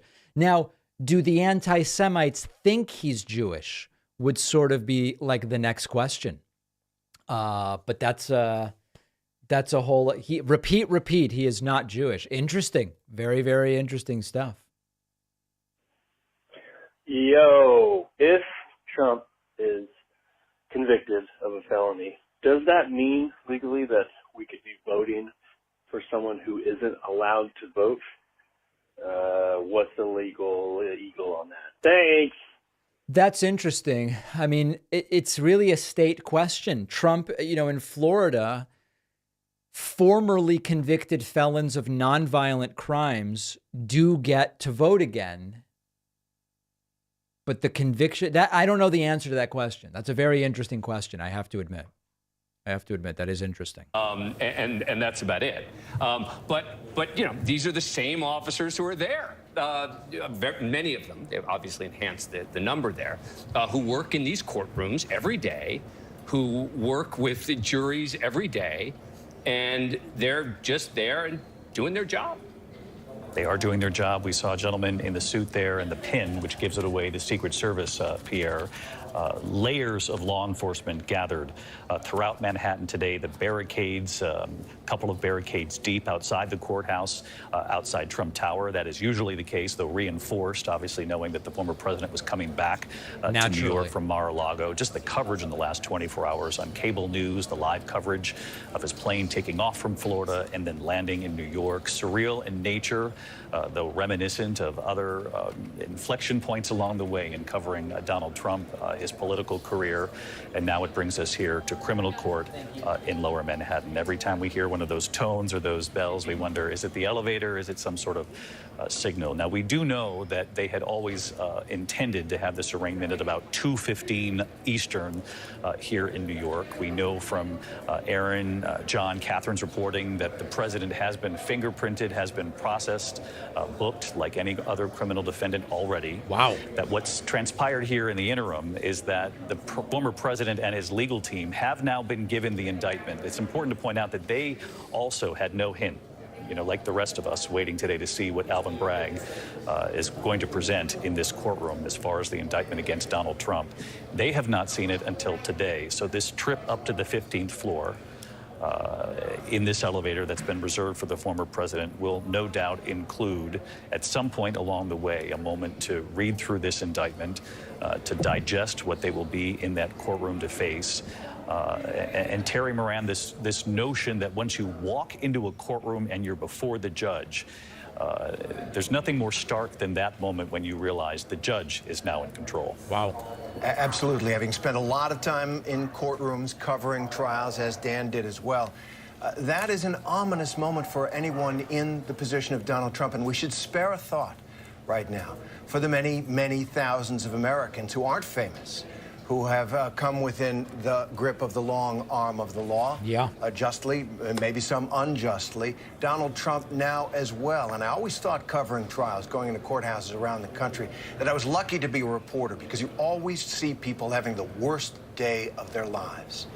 They're under arrest, or they're family members of those who are under arrest. They're facing just an ordeal, one that they may well have brought on justly on themselves because of their conduct. But this is a personal drama that even someone as defiant and public is as strong as Donald Trump has been in the face of all kinds of impeachments and civil cases and accusations and getting. Cops getting a little bit bored here, checking their watches. We are monitoring all of these different feeds. This is the view outside of the courthouse. We are inside of the courthouse. Newsmax continues to cover this. Let's listen a little bit. And it has to be, to your point, Bob, it has to be an issue of he had to willingly or knowingly do what he has been charged with doing. It's not an issue of negligence. Yeah, Bob, the other thing too, Bob, is that look, you prosecute people because you take them, you make it safe for the community. I mean, there are all sorts of different prongs for prosecutor makes a decision. Well, one reason is for deterrence, and that you make a big splash so that other people don't do it. That's a legitimate reason to prosecute a case. All right, so there's Greta Van Susteren, and then we also have Right Side Broadcasting is outside, focusing on this crowd. And it's hard to tell if they're protesting in favor of or against Trump. That's the tough thing. This is happening because he decided to run back in November. I think it was November 15th when he made that announcement. So it looks like now we've got two camera angles for you guys from two different points of view here on the ground in New York. And we're going to keep this going, keep this up for you guys, and keep you guys updated as we know things. Again, he was scheduled to be arraigned about 10 or 11 minutes ago. So at this point, we do 100% believe. We know he's been in the courthouse. He's been in the courthouse now for at least half an hour. But at this point, he should be in front of the judge. Yep. So I guess he's not in front of the judge in the sense that we haven't seen that on any of these feeds, which we are monitoring. But we will know all of it and much more, I assume, very, very soon. Could it really be only a 10-minute arraignment? Listen, people are talking about it and saying 10-minute arraignment. My assumption is it's probably more like 20 to 30 minutes, but if there are lawyers in the chat, they might be able to tell us. I mean, they might try to keep this very quick on purpose. I don't know all of the different factors and priorities that would be at play. But you would think they would try to get it done and over with relatively quickly. Ladies and gentlemen, I hope you will join me tonight. After this arraignment, Donald Trump is flying back to Mar-a-Lago in Florida.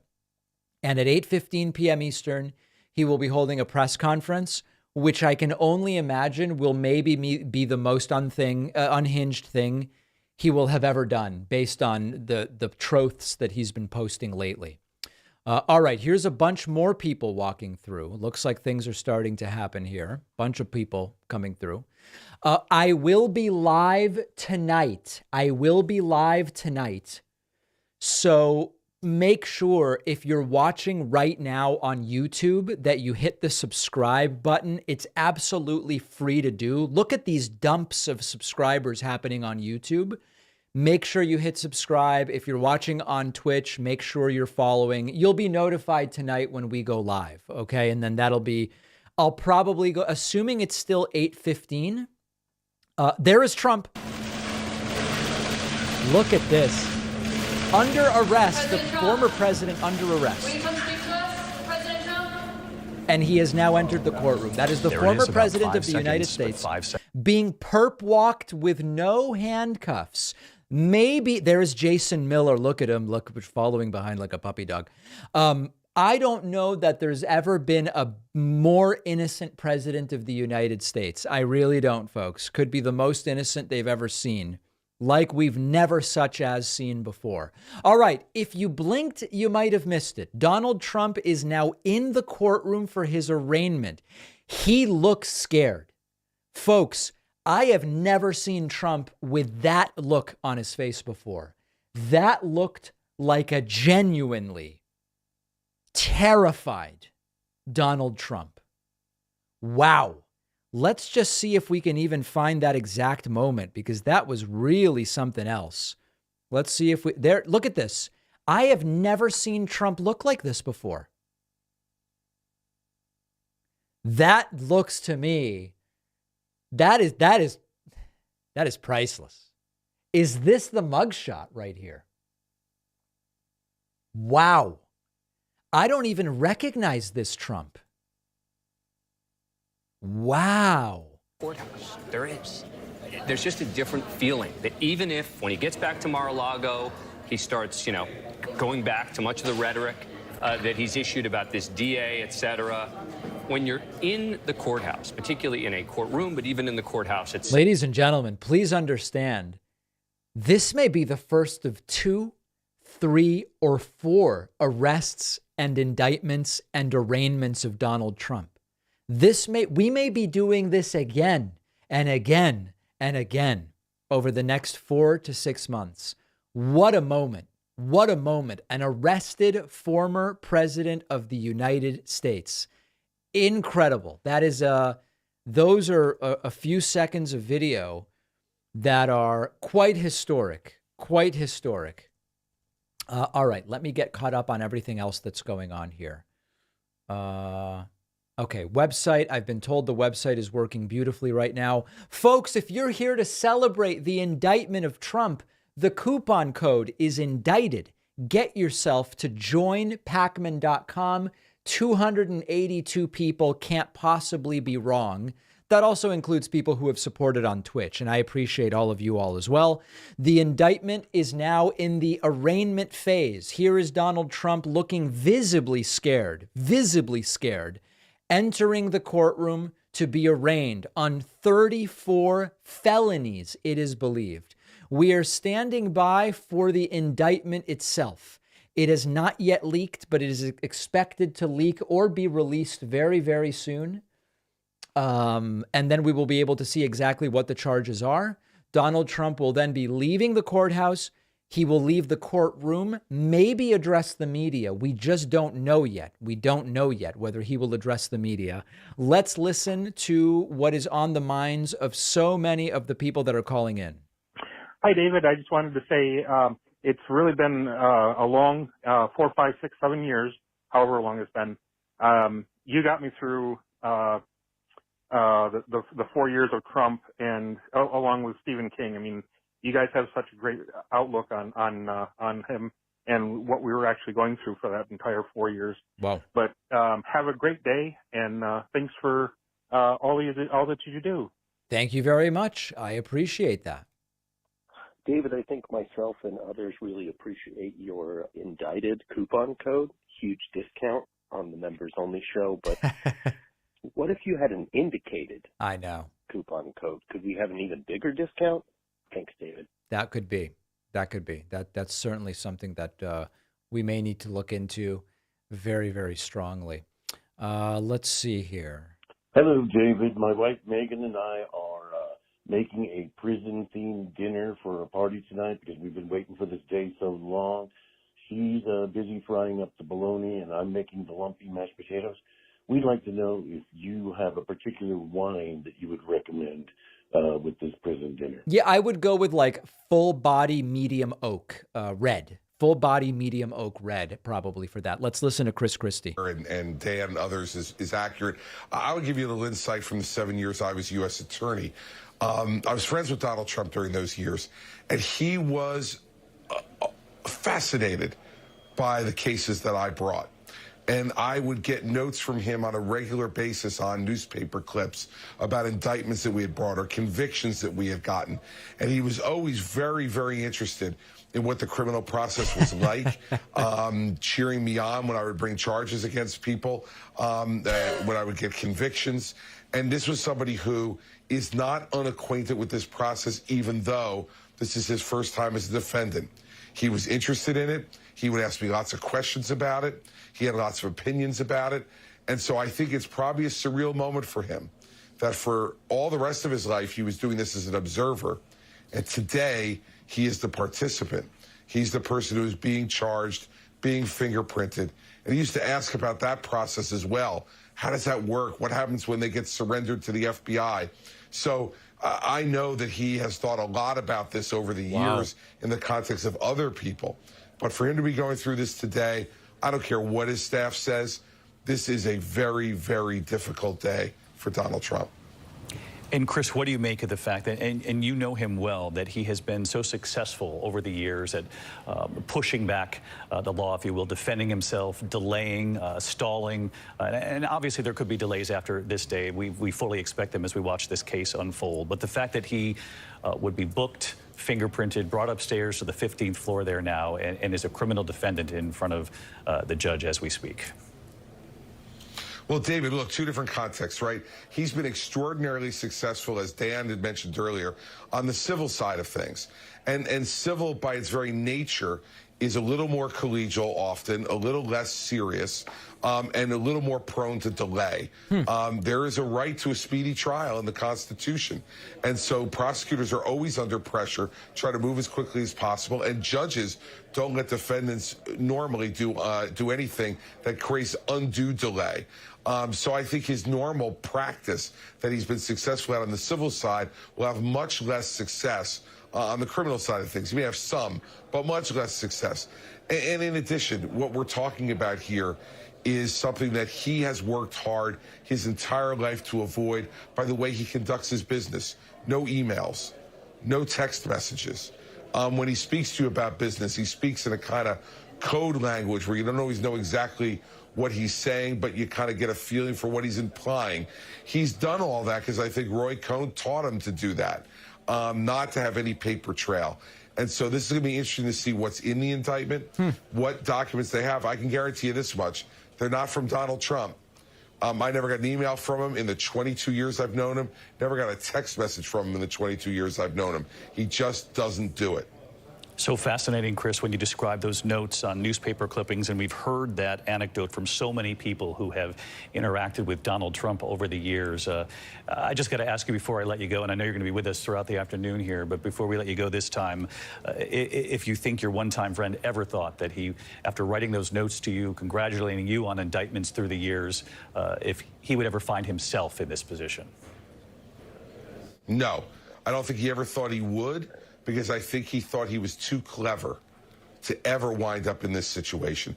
Too clever. As many narcissists believe, that is exactly right. This situation. That's why he wanted to testify with the Mueller probe, and his lawyers are like, are you nuts? You're just going to lie your head off. Political thoughts of, well, you know, I could make this okay for myself. I could fight.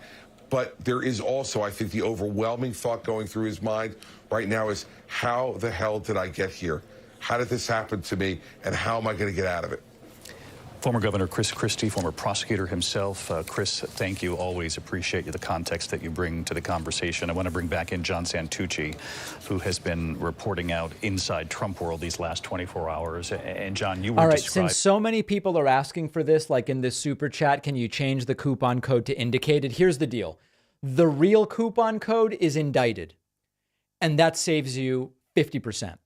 I have also set it up so if you misspell indicted the way Trump did and call it indicated, it's an even bigger discount, but I'm not going to put it up anywhere, okay? You've just got to know indicated is also a valid coupon code now, but I don't want to hear anything else about it. All right, how long is this arraignment going to be? We don't know.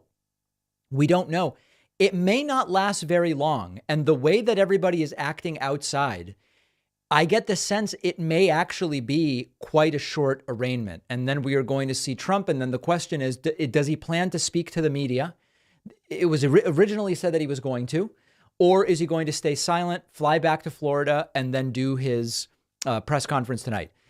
The president is under arrest. The president is under arrest. The president is under arrest. Okay, let's see what else we have here. So many people calling in. Let's see here.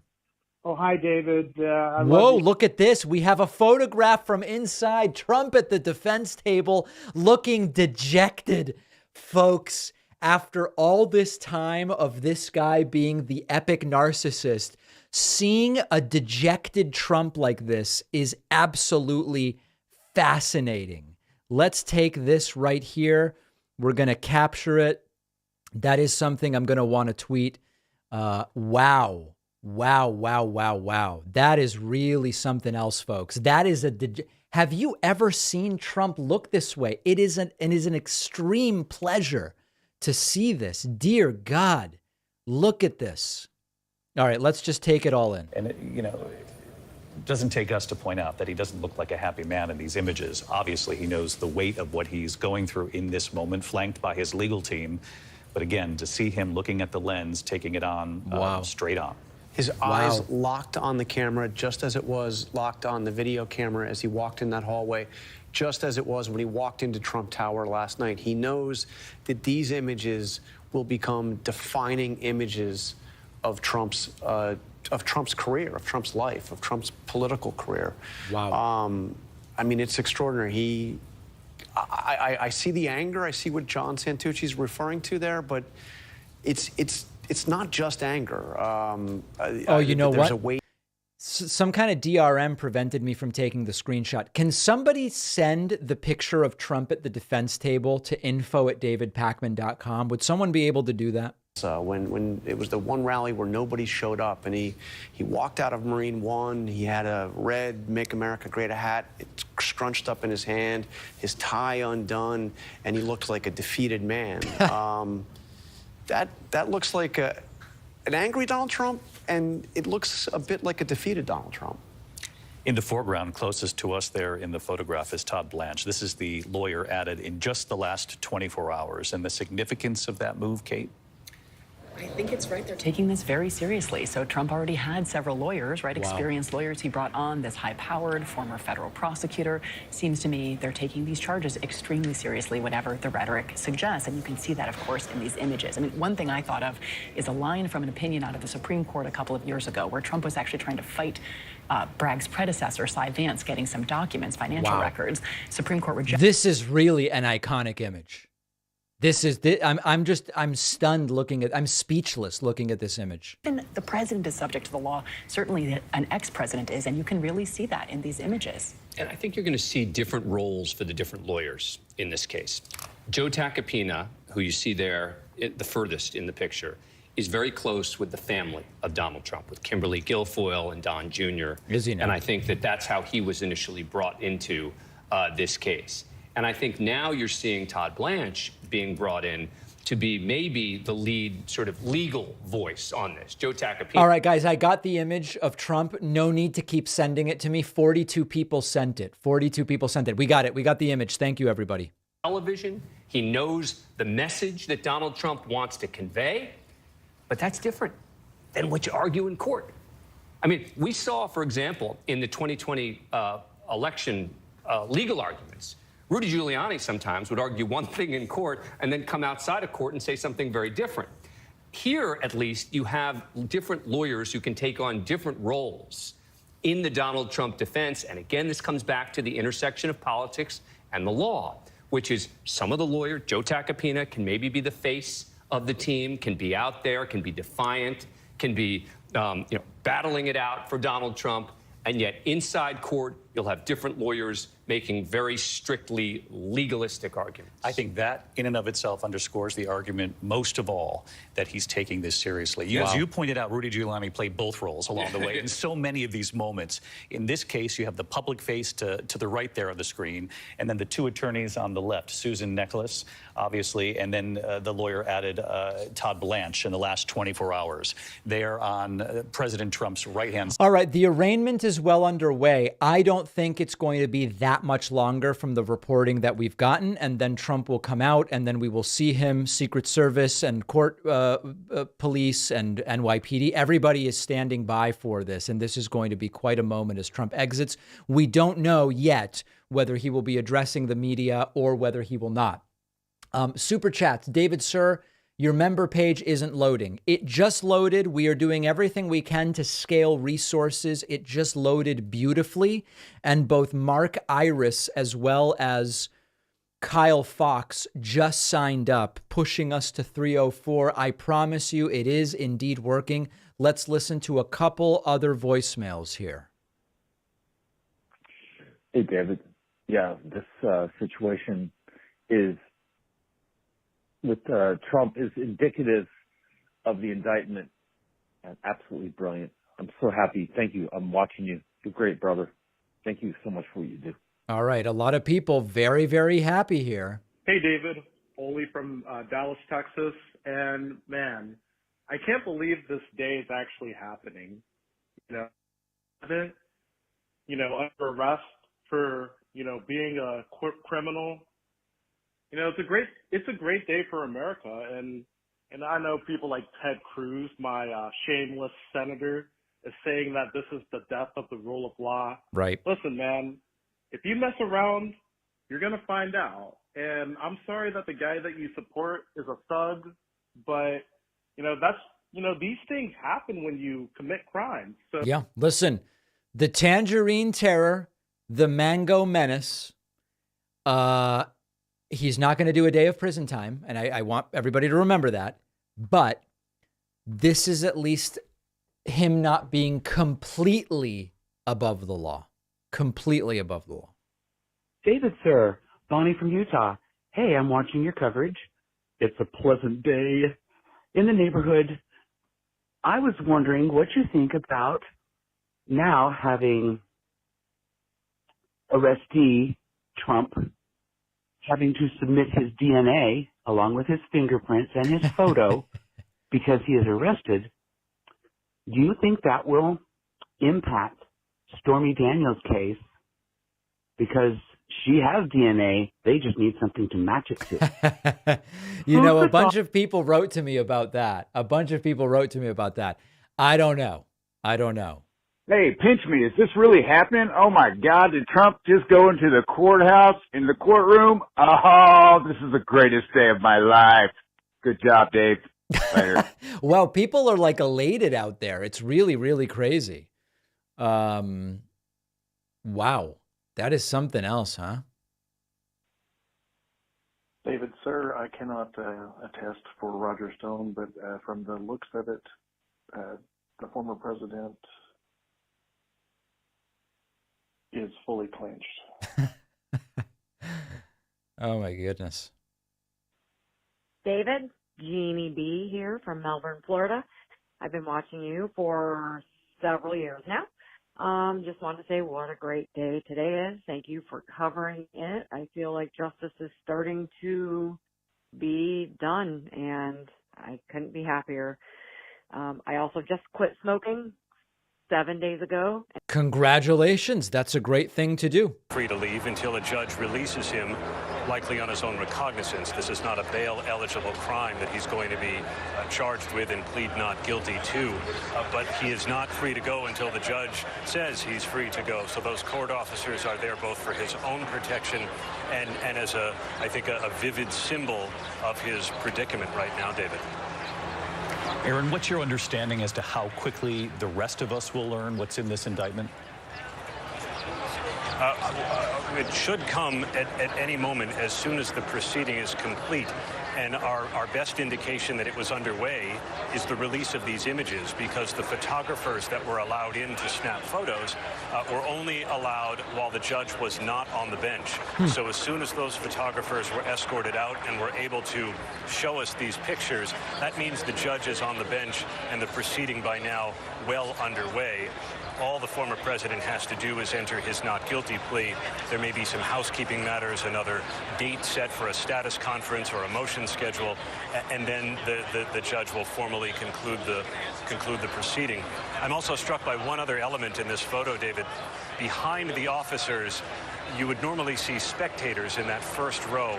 I was told that those first row, even two, would be kept empty as something of a buffer between the spectators gallery and the former president as yet another measure of security. So those members of the public and the press that were allowed in are in the back of the courtroom. And perhaps, Aaron, you could speak to some of the irony here. As we can hear the helicopters hovering overhead, Wow. we hear the ambient noise there above you. But some of the irony here that it was Donald Trump's team, and we know this is a former president who has embraced the power of the lens, the power of television all these years as a businessman and then obviously as president of the United States, that it was his team that argued in the 11th hour that allowing cameras into that courtroom, television cameras, would create a circus-like atmosphere.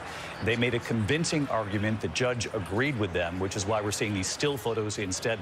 Which is really a shame, I have to say. Here we are outside of the courtroom awaiting the departure of the arrested former President Donald Trump. The arrested former President Donald Trump. We believe any minute now he will be leaving and heading back down to Florida, where he will hold a press conference tonight at Mar-a-Lago.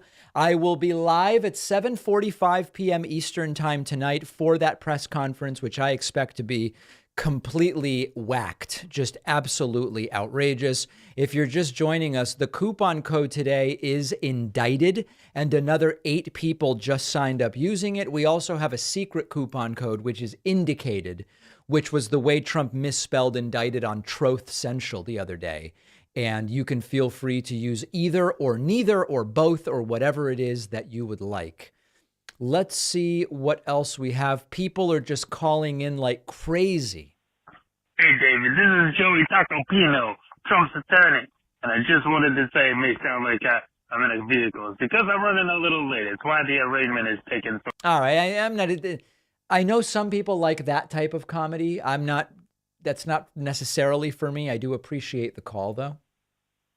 Yeah, Dave, great job, man. Great job. And it's good to know that the abortion that lived will definitely be aborted. God bless. Whoa. That's pretty aggressive. I don't know that that's necessarily for this show.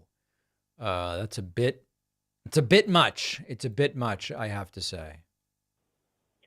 Hey, David, I just have to ask if this is real life. From the weekend, I took a trip myself to help with my anxiety, and I thought I was still going through it right now, but this is just wild, man. What a freaking day. Anyways, I love your show, dude. Thank you very much. I do appreciate that.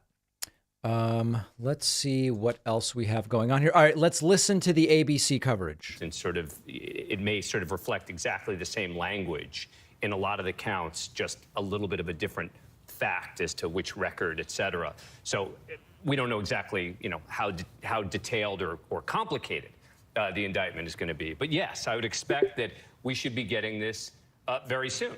They have it now. They've reviewed it. He's pled not guilty. And this is the time for them to release it. It's going to be released electronically.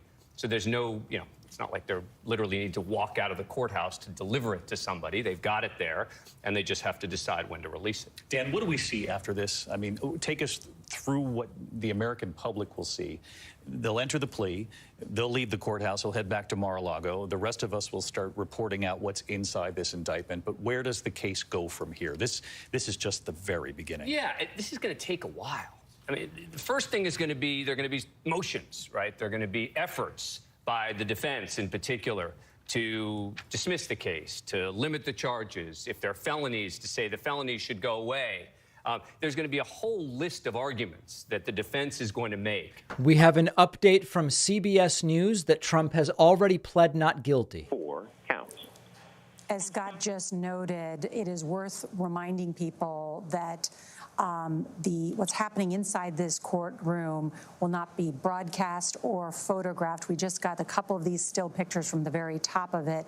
Reporters are inside. Our own Graham Cates is inside and will bring us more details from what Scott has already mentioned. They cannot use phones or laptops to provide updates. We have to wait until the end of this proceeding. But Scott McFarlane was in an overflow room and witnessed Donald Trump plead not guilty, was able to bring us some of the initial moments from just what happened in very dramatic recounting of this incredible moment. Scott, when the clerk read the charges to the former president, was the former president addressed as former President Trump, or just called Mr. Donald John Trump? There were different variations of that, Bob. First of all, his defense attorney, Tom Blanche, introduced him as former President Donald J. Trump, but the clerk referred to him as Donald J. Trump. And Donald J. Trump is the named defendant here. But that distinction was made between the defense counsel and the clerk.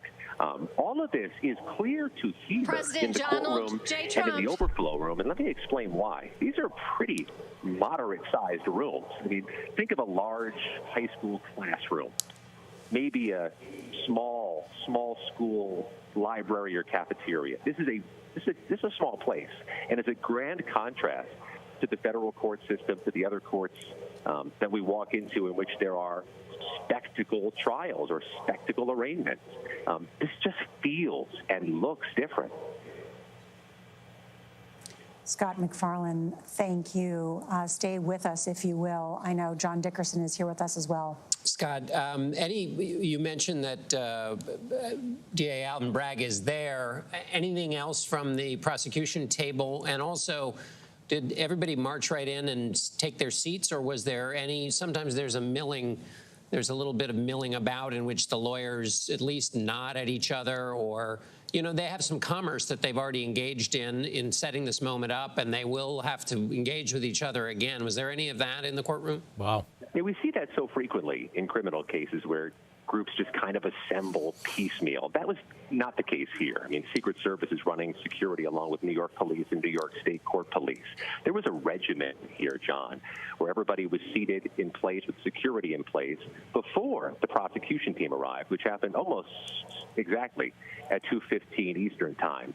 The Trump team, including the former president, arrived about 10 minutes later at 2:25 Eastern Time.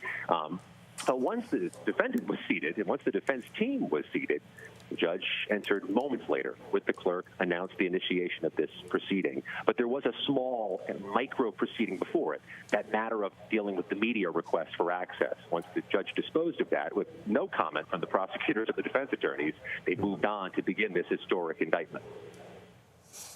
I got some new reporting just in from our investigative producer, Pat Milton, noting that these charges are all Class E felonies.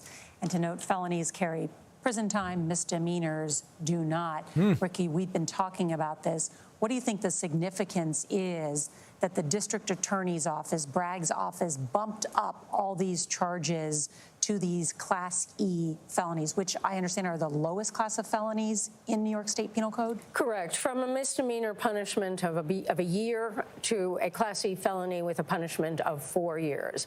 The ultimate punishment is today fairly irrelevant, except for the fact that it carries more time. Because what we're dealing with here is the question of what are these charges? So it seems to me we still haven't seen the indictment, that if you're dealing with one business record that they say was falsified, that it becomes one count, and then one check becomes one count. The one thing we have learned, I think, from Scott's reporting is that this all concerns the activities involving allegedly Donald Trump with Michael Cohen, David Pecker with the National Enquirer, and Stormy Daniels, and not other charges. I think that's a big revelation, if I heard it correctly. Scott, is that correct? Yeah, although I'll have to admit and acknowledge that we interjected into the airwaves here by bolting out of this hearing before it was complete. That there's clearly going to be a connective tissue between these charges and potentially some other misconduct or allegation. All right. We are standing by outside the courtroom. Trump has already pleaded not guilty. We should see him leaving momentarily to fly back to Florida. Let's listen to people very titillated by this continuing to call in. Hey, Dave. I'm totally shocked that Trump is I didn't play the laughing this off. I'm a strong man. This is a joke. I'm going to conquer it. He looks sullen. I mean, he looks like he could not drum up a fierce strongman attitude. Yep. Shocked. This is great. It's pretty compelling stuff. It really is. Hey, David. Just a quick thought here. So if Trump is a convicted felon from New York on these charges, like let's say, everything goes through, he gets convicted. Yep. Does that mean he won't be able to vote for himself in Florida? Huh. Interesting thoughts. Vote for me because I legally can't. Listen, folks, I'm not allowed to vote because I'm a felon. Please vote for me instead. That is an interesting one for sure. Hi, David. This is Brittany from Florida. Okay. We can't deal with the audio. The audio is a little bit criminal. Hi, David. My name's Kimberly. My husband, Alan, loves you and has me watching you. I just had a question because you keep saying that Trump isn't going to face any jail time. So I'm just curious as to why that is. Okay, so here's why I think that's not going to be the case. So far, what he's been charged with doesn't even necessarily have to carry any jail time. If it does, it's a year. I think that based on Trump's age and his status, if the charges are not dropped, and if there's no plea deal, and if it goes to trial, and Trump is found guilty, and a sentence involving jail or prison time is handed down, if all of those things happen, Kimberly, it will be negotiated that because of the security situation and Trump's age at the time, which will be close to 80, I mean, we don't know how long this is going to last, that he can serve it in home confinement. Like at the very, very, very, very tail end of this, if there were to be prison time, I think it's home confinement. So that's my sense right now. It's just an opinion. That's all it is. David, sir, I come to you with tears in my eyes and dumps in my toilets. Oh, my God. I just can't believe this day is really happening. It's hopefully a great thing for this country to have some accountability. All right. So, man, people are really on fire here. Everyone, let's offer Trump our thoughts and prayers. He is going to need them. David, great show today, man. Thank you, bye. Oh, my goodness. Hey, David, do you think it's wrong to feel so happy and elated about Trump's misery? I mean, part of me says yeah, but I don't know. I'm enjoying this a little too much, I think. No, because listen, the truth of the matter is Trump's presidency brought so much tragedy to so many different people. Trump is still going to be safe. He's not going to be hungry. He's going to have plenty of money. Hold on. Things like people are moved. I think it is fine to take a little pleasure in this. I really do. He's going to be fine. He's going to be fine. And these, at the end of the day so far, these are relatively minor charges. It is some semblance of justice that he is not completely above the law. So I don't think that it is wrong to do that. Hey, David. As a kid, I sat in front of the TV with a cassette recorder watching Nixon's resignation speech and recorded it. Now here I am sitting watching Trump be arraigned. It's a crazy world, man. Absolutely. Absolutely. Ladies and gentlemen, I want to thank an additional 8 people who just signed up on my website with the coupon code indicted or indicated. Both work. I really appreciate it. Joey says there's no way any jury is unbiased with any case involving Trump. I've said that before. I think that that's probably true. I think that is probably true. It's feeling like any moment Trump is going to be leaving the courthouse. There's a lot of activity going on here. Hey, David, I just wanted to call in and say, as a retired corrections officer, it would be a privilege to come out of retirement to babysit that fat turd. Thanks. Wow. People are angry, huh? People are angry. Hey, David, I just wanted to say, sir, one of my Trump friends was just screaming at me, but he's a hero. And I responded, he's not a hero. And then they said, but he's a hero because he was indicted. And I said, I like ex-presidents that weren't indicted. He's a hero for being indicted now. Isn't that the best? Now he's a hero for being indicted. Hey, David, this is Darren Gross from Houston, Texas. I just wanted to say today's a good day, bro, for you and all your watchers out there. I just want to say it's a great day. Have a good one. All right. Ecstatic in Houston, Texas. You really do love to see it. Big thank you to Edward Manzo, who just signed up on my website. Folks, we will be back live tonight with the second stream of the day. Donald Trump is flying back to Florida and will be holding a press conference at 8:15 p.m. Eastern. I plan to cover it live. It should be completely unhinged and delusional. One favor I'm going to ask, I just need to ask you a small favor. If you learn that the press conference is being delayed because of the timing of Trump getting back to Florida or whatever, it's about a 2-hour, 45-minute flight from New York City, please email me and let me know so I can adjust the start time. That I would really appreciate that, because then that'll also give me time to better plan tomorrow's show. And, you know, it's a very, very busy day. So if it gets delayed, please do let me know. Let's listen to another voicemail or two as we wait here. Hello, David. I hope that once he does get convicted and he's sentenced to home confinement, that he has to wear the ankle bracelet, and also that he's, not permitted to open his big mouth on social media and such. And we could stop hearing from the big orange blob. Just a side note, I had a big dump today and I had to flush twice. Okay, all right. Please, folks, please do not call in with that crap, okay? Literally and figuratively. Please don't do this. This is a serious program today. Jeez. Hi, David. B from Chicago here. I'm curious, if they give him home confinement in the court in New York, are they going to force him to stay confined to Trump Tower? That's an Or interesting are they gonna let him question. go back to Mar-a-Lago? Just curious. Super interesting question, a legal question to which I don't have the answer right now, but that is very, very interesting. Hey, David, Dean down here in Central Florida.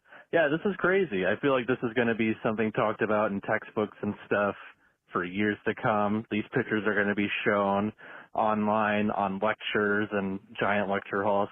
It's just hard, being from Florida, to not think that he's going to weasel his way out of it somehow, or somehow he's going to slip through the legal framework that seems to be deteriorating in this country. But, at least it's a fun little spectacle for us. Yeah, I mean, listen, if what you mean is he's not going to end up serving prison time, then I agree. But the look on his face shows that this is not exactly fun. This is not exactly fun for Trump. Hi, David. Kathy from Wisconsin. I'm never, ever asking for anything for Christmas ever again. What a great day. I love your show. Thanks. Oh, my goodness. Wow. All right. It seems as though we're moments away here from Trump coming out. Hi, David. Wanted to say this is a wonderful day, but I also had a question. Can someone who has been accused of a crime still run for president? That doesn't seem right. Even Trump could be convicted and still run based on what we have recently seen and heard. Hey, David, it's Patrick from North Dakota. I heard that next week Trump is expected to be arrested on suspicion of being good in bed, but they're expecting him to be released due to lack of evidence. Wow. Tough for Trump, huh? Seems crazy.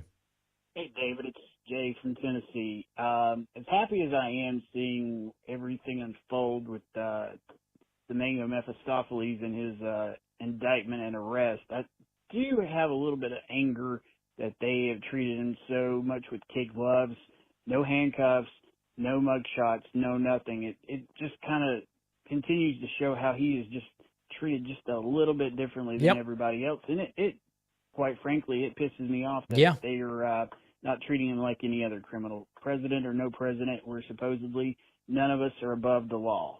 Anyway, just my 2 cents. Well, a lot of people absolutely feel that way. A lot of people absolutely feel that way. Mr. Pac-Man, hey, this is This is Jeff from Southern California. Just wanted to tell you that we love your show, and we, as my wife and I, my 9-year-old son and my 7-year-old, we're learning in real time the importance of following the laws and not breaking them. Anyways, we love your show, man. We hope everything is cool with you. And Quite a lesson. Quite a lesson, that's for sure. Hey, David, long-time listener, first-time caller.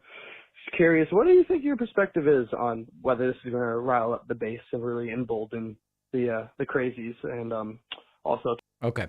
So on as far as that goes, I think that this will help Trump in the primary and hurt him in the general. And as far as whether people are going to now protest or riot or whatever, I really have no idea. I hope that they don't. I hope that they don't. It looks as though, okay, let's listen. Hold on. His one-time fixer and attorney who actually wrote the check to Stormy Daniels in the closing weeks of the 2016 campaign.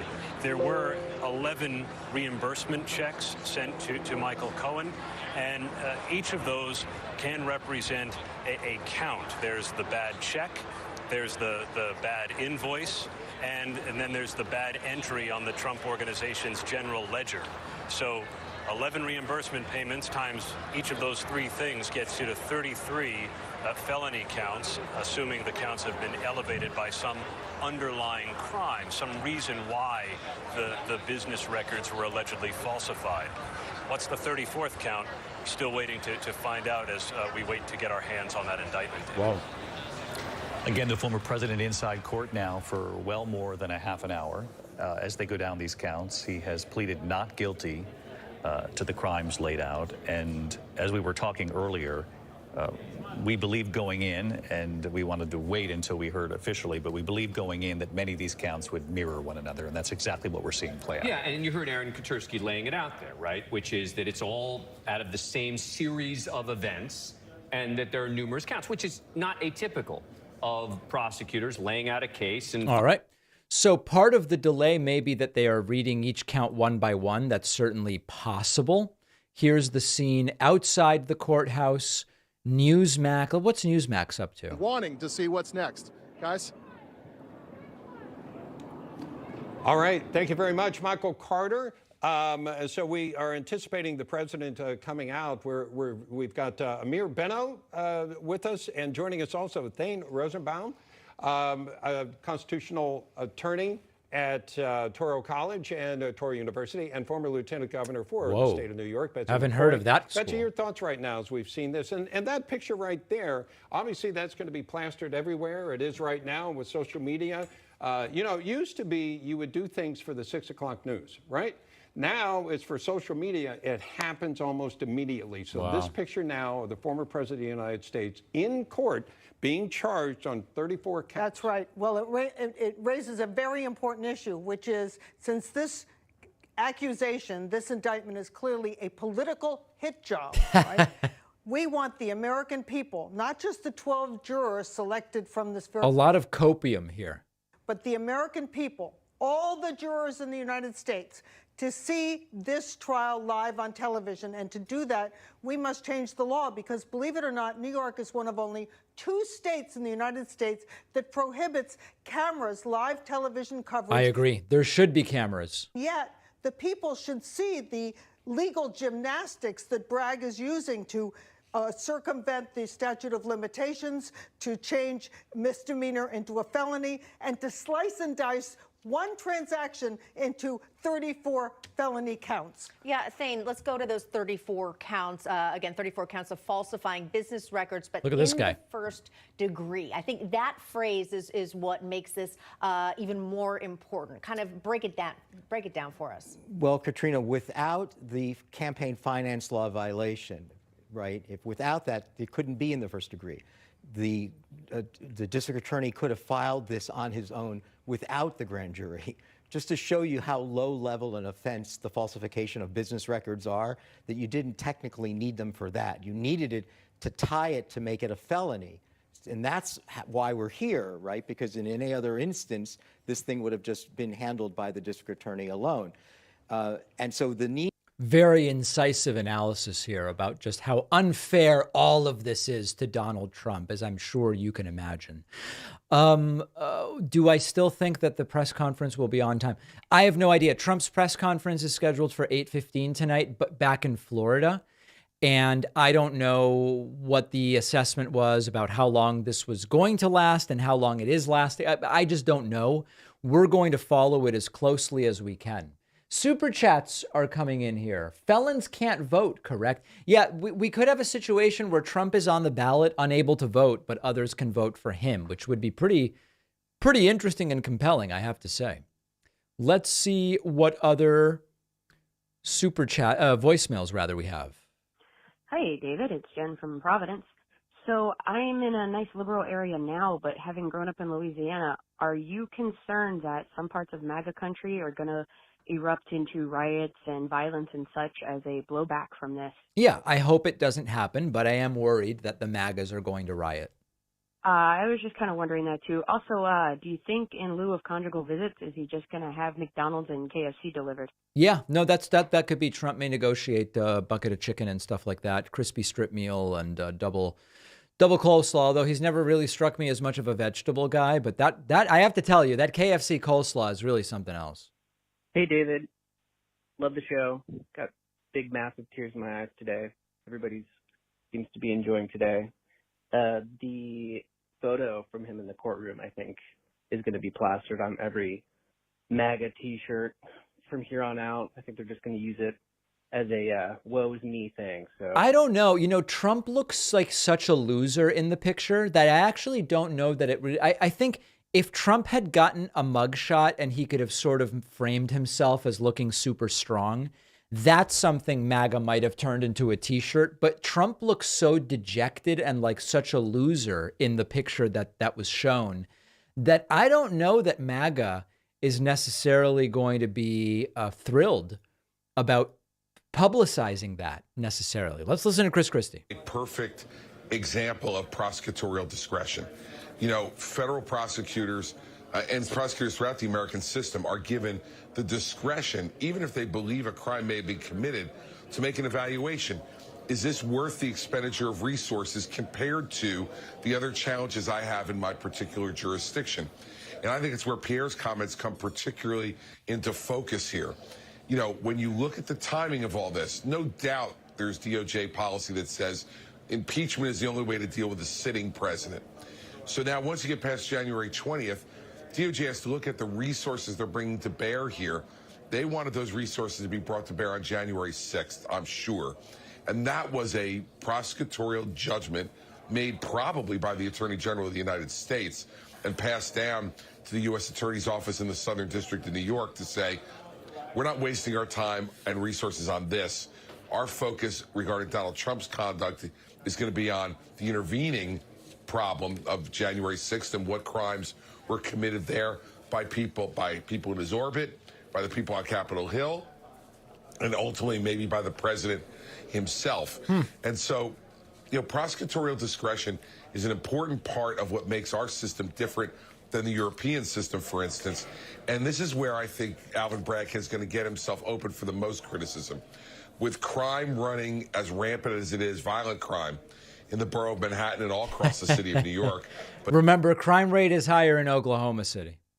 all these resources that are being spent on this matter, a 7-year-old hush money case, is that really making the security and safety of the people of Manhattan better? And is this really what they should spend their time on? DOJ obviously made that determination regarding this versus January 6th. Alvin Bragg's made his determination. They'll both be judged by it. Legitimate questions, all to be asked in the days and weeks ahead. Chris Christie, thank you. Let's bring in Heidi Heitkamp, former Senator Heitkamp. And Heidi, you've been watching this unfold here today, and just your initial reaction here to learning 34 felony counts of falsifying records. My initial reaction is Donald Trump is not a happy man. We're getting video from some apparent clash between supporters and detractors of Trump. Let's take a look.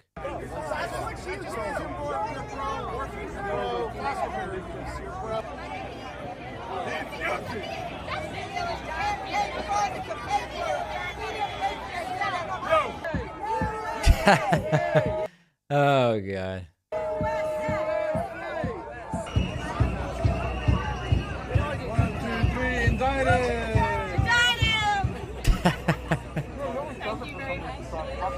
Wow.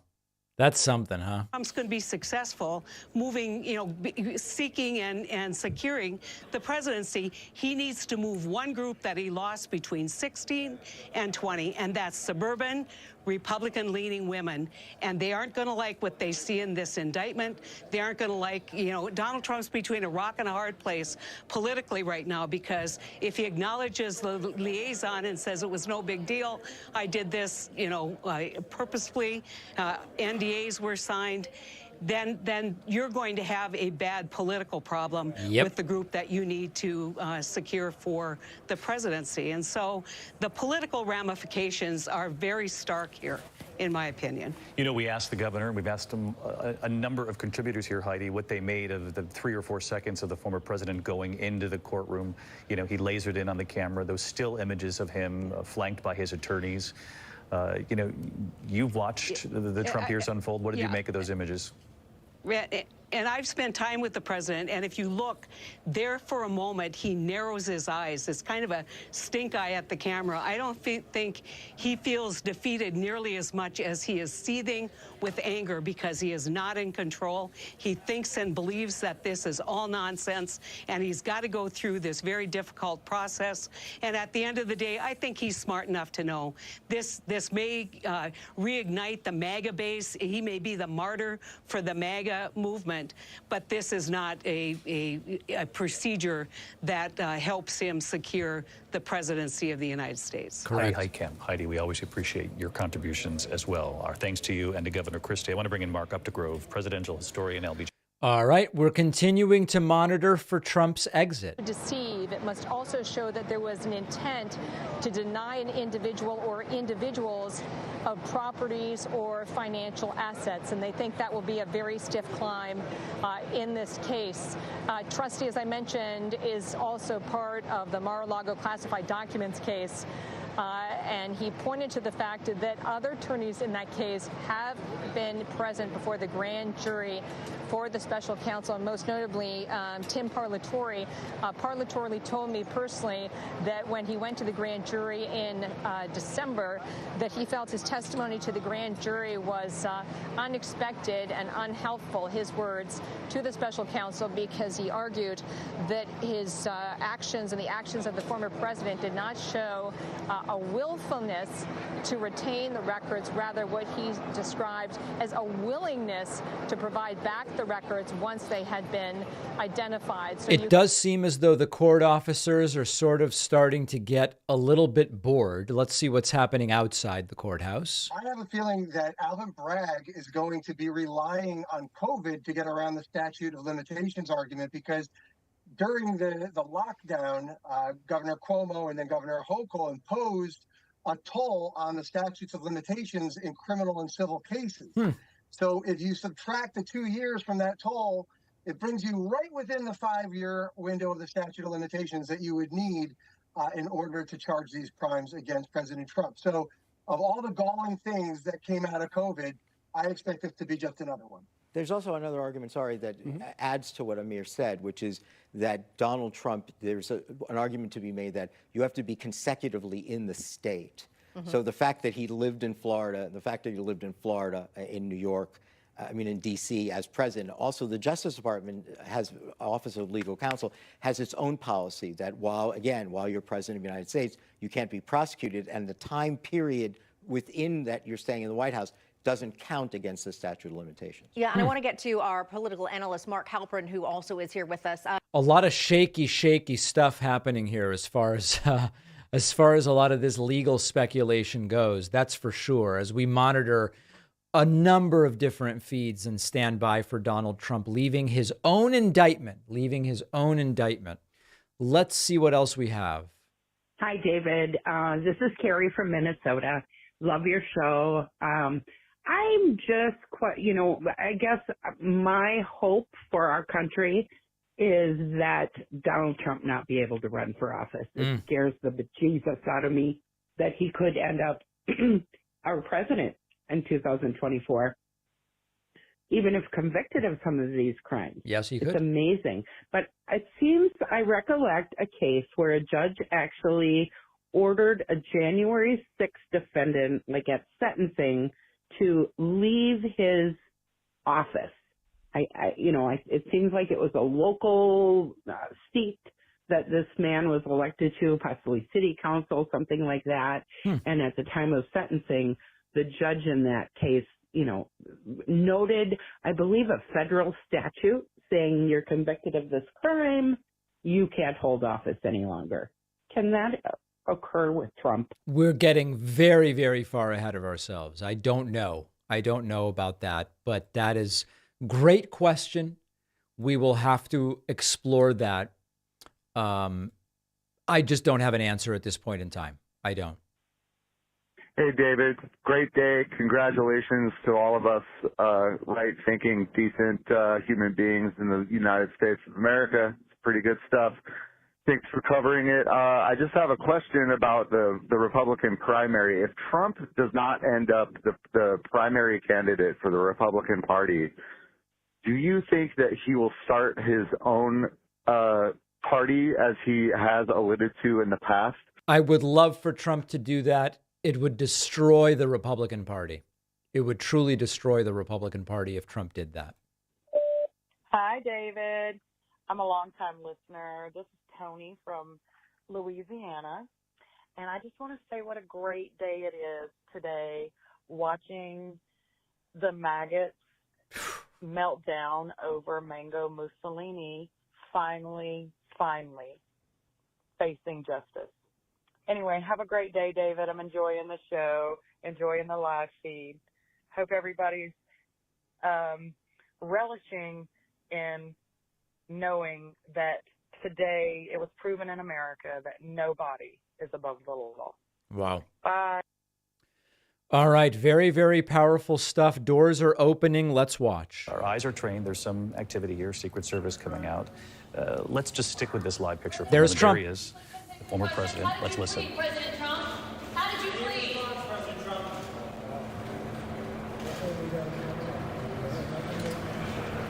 There he goes. And there you have it. A rarity. All right, Trump now exiting, and then will presumably make himself make his way downstairs and out of the building. We will see if he issues any kind of statement upon leaving, or whether he just gets directly into his vehicle to fly, presumably to go straight to the airport and right back to the state of Florida. We just don't know what his plan is at this particular point in time, but we are very, very soon going to see. This is the view outside. This is also the view outside, and we are keeping an eye on all of it. Let's see, what is our best shot? I guess maybe this one here. Yeah. Ricky, which is barring some theatrics, is there a reason that it would take that long just on the indictment itself? Reading it out, or is there some process that would take an hour, or does an hour tell you something? Well, I think an hour is rather long for an indictment, but we don't know what happened in terms of scheduling. We don't know if there were arguments about any other kinds of motions. We really don't know until we find out from people who were in that courtroom. An hour is long for an arraignment. They usually take about 10, 15 minutes tops, and then the judge says, and the next date that you will be here for a status hearing is February, March, whatever it may happen to be, and I'm using past months intentionally, that it should not have taken this long. So something happened in there, and we'll find out what it was. Ricky, play this out for us as a lawyer. Let's say this first-time offender, Donald Trump, is ultimately convicted of this crime, of these 34 charges. What kind of prison sentence, if any, could they face? Oh, give me a what kind break. of penalty could Trump have in his future if he's ultimately convicted? He's facing a he's facing a discretionary 4 years in prison. Correct. Because these are 34 counts, we are told, but they don't stack them one on top of another because it's all part of one scheme. So it would be looked at really, in essence, as one All right, as you can factor. see, And so you would have there is action in the background and people getting to the vehicles. It seems as though, here we have the overhead shot. Yeah. So it genuinely does seem like Trump is going straight back to his vehicle, not making a statement, which is definitely out of character for Trump. But maybe he is finally now listening to his attorneys and not saying anything. Did we even miss Trump getting into the vehicle? I now wonder. I didn't see Trump get into the car. We don't yet know whether a gag order has been put in place, but it does seem as though they are getting going and they will work their way, presumably, back over to the FDR. And then I don't know what airport. Oh, LaGuardia, actually, was the airport that Trump's plane flew into. Funny story. I haven't been to LaGuardia for a very, very long time, years and years and years. But the last time I was there, it was while Trump was president. And the Trump plane was just sitting at LaGuardia. Trump was president. He was flying on Air Force One at the time. But it was just sitting there. It was very unusual. All right. I guess Trump got into his car. Plea himself, and that it was Todd Blanche. This is the new attorney that Donald Trump brought onto the team in the last 24 hours, at least acknowledged it publicly that there had been an additional defense attorney added who did most of the speaking inside that courtroom here. And David, as you see those images of the motorcade leaving, what the Secret Service wants to do, get him in and get him out. They wanted this to be very businesslike, professional. I think they probably even negotiated with the Trump team that he probably wouldn't do much speaking at the courthouse, either before or after. That's what you're seeing unfold. He will be moving toward the airport promptly, we're being told. So again, for their... All right, ladies and gentlemen, the former president of the United States, Donald Trump, has been indicted on 34 felony counts. He has pleaded not guilty to all of them and is now heading to the airport. This is going to conclude the first stream today. And I know many of you have tears in your eyes over what is going on here as we see Trump in this iconic part of Lower Manhattan, so familiar to so many of us, working his way up, presumably to LaGuardia Airport, assuming that his plane is still there and hasn't been stolen or moved to a different airport. Tonight, Trump will be giving a press conference at 8:15 at Mar-a-Lago. Folks, make sure you're subscribed on YouTube and following on Twitch so that when I go live tonight with the press conference, you will be notified. And that will be a beautiful... Did you guys hear that? That was weird.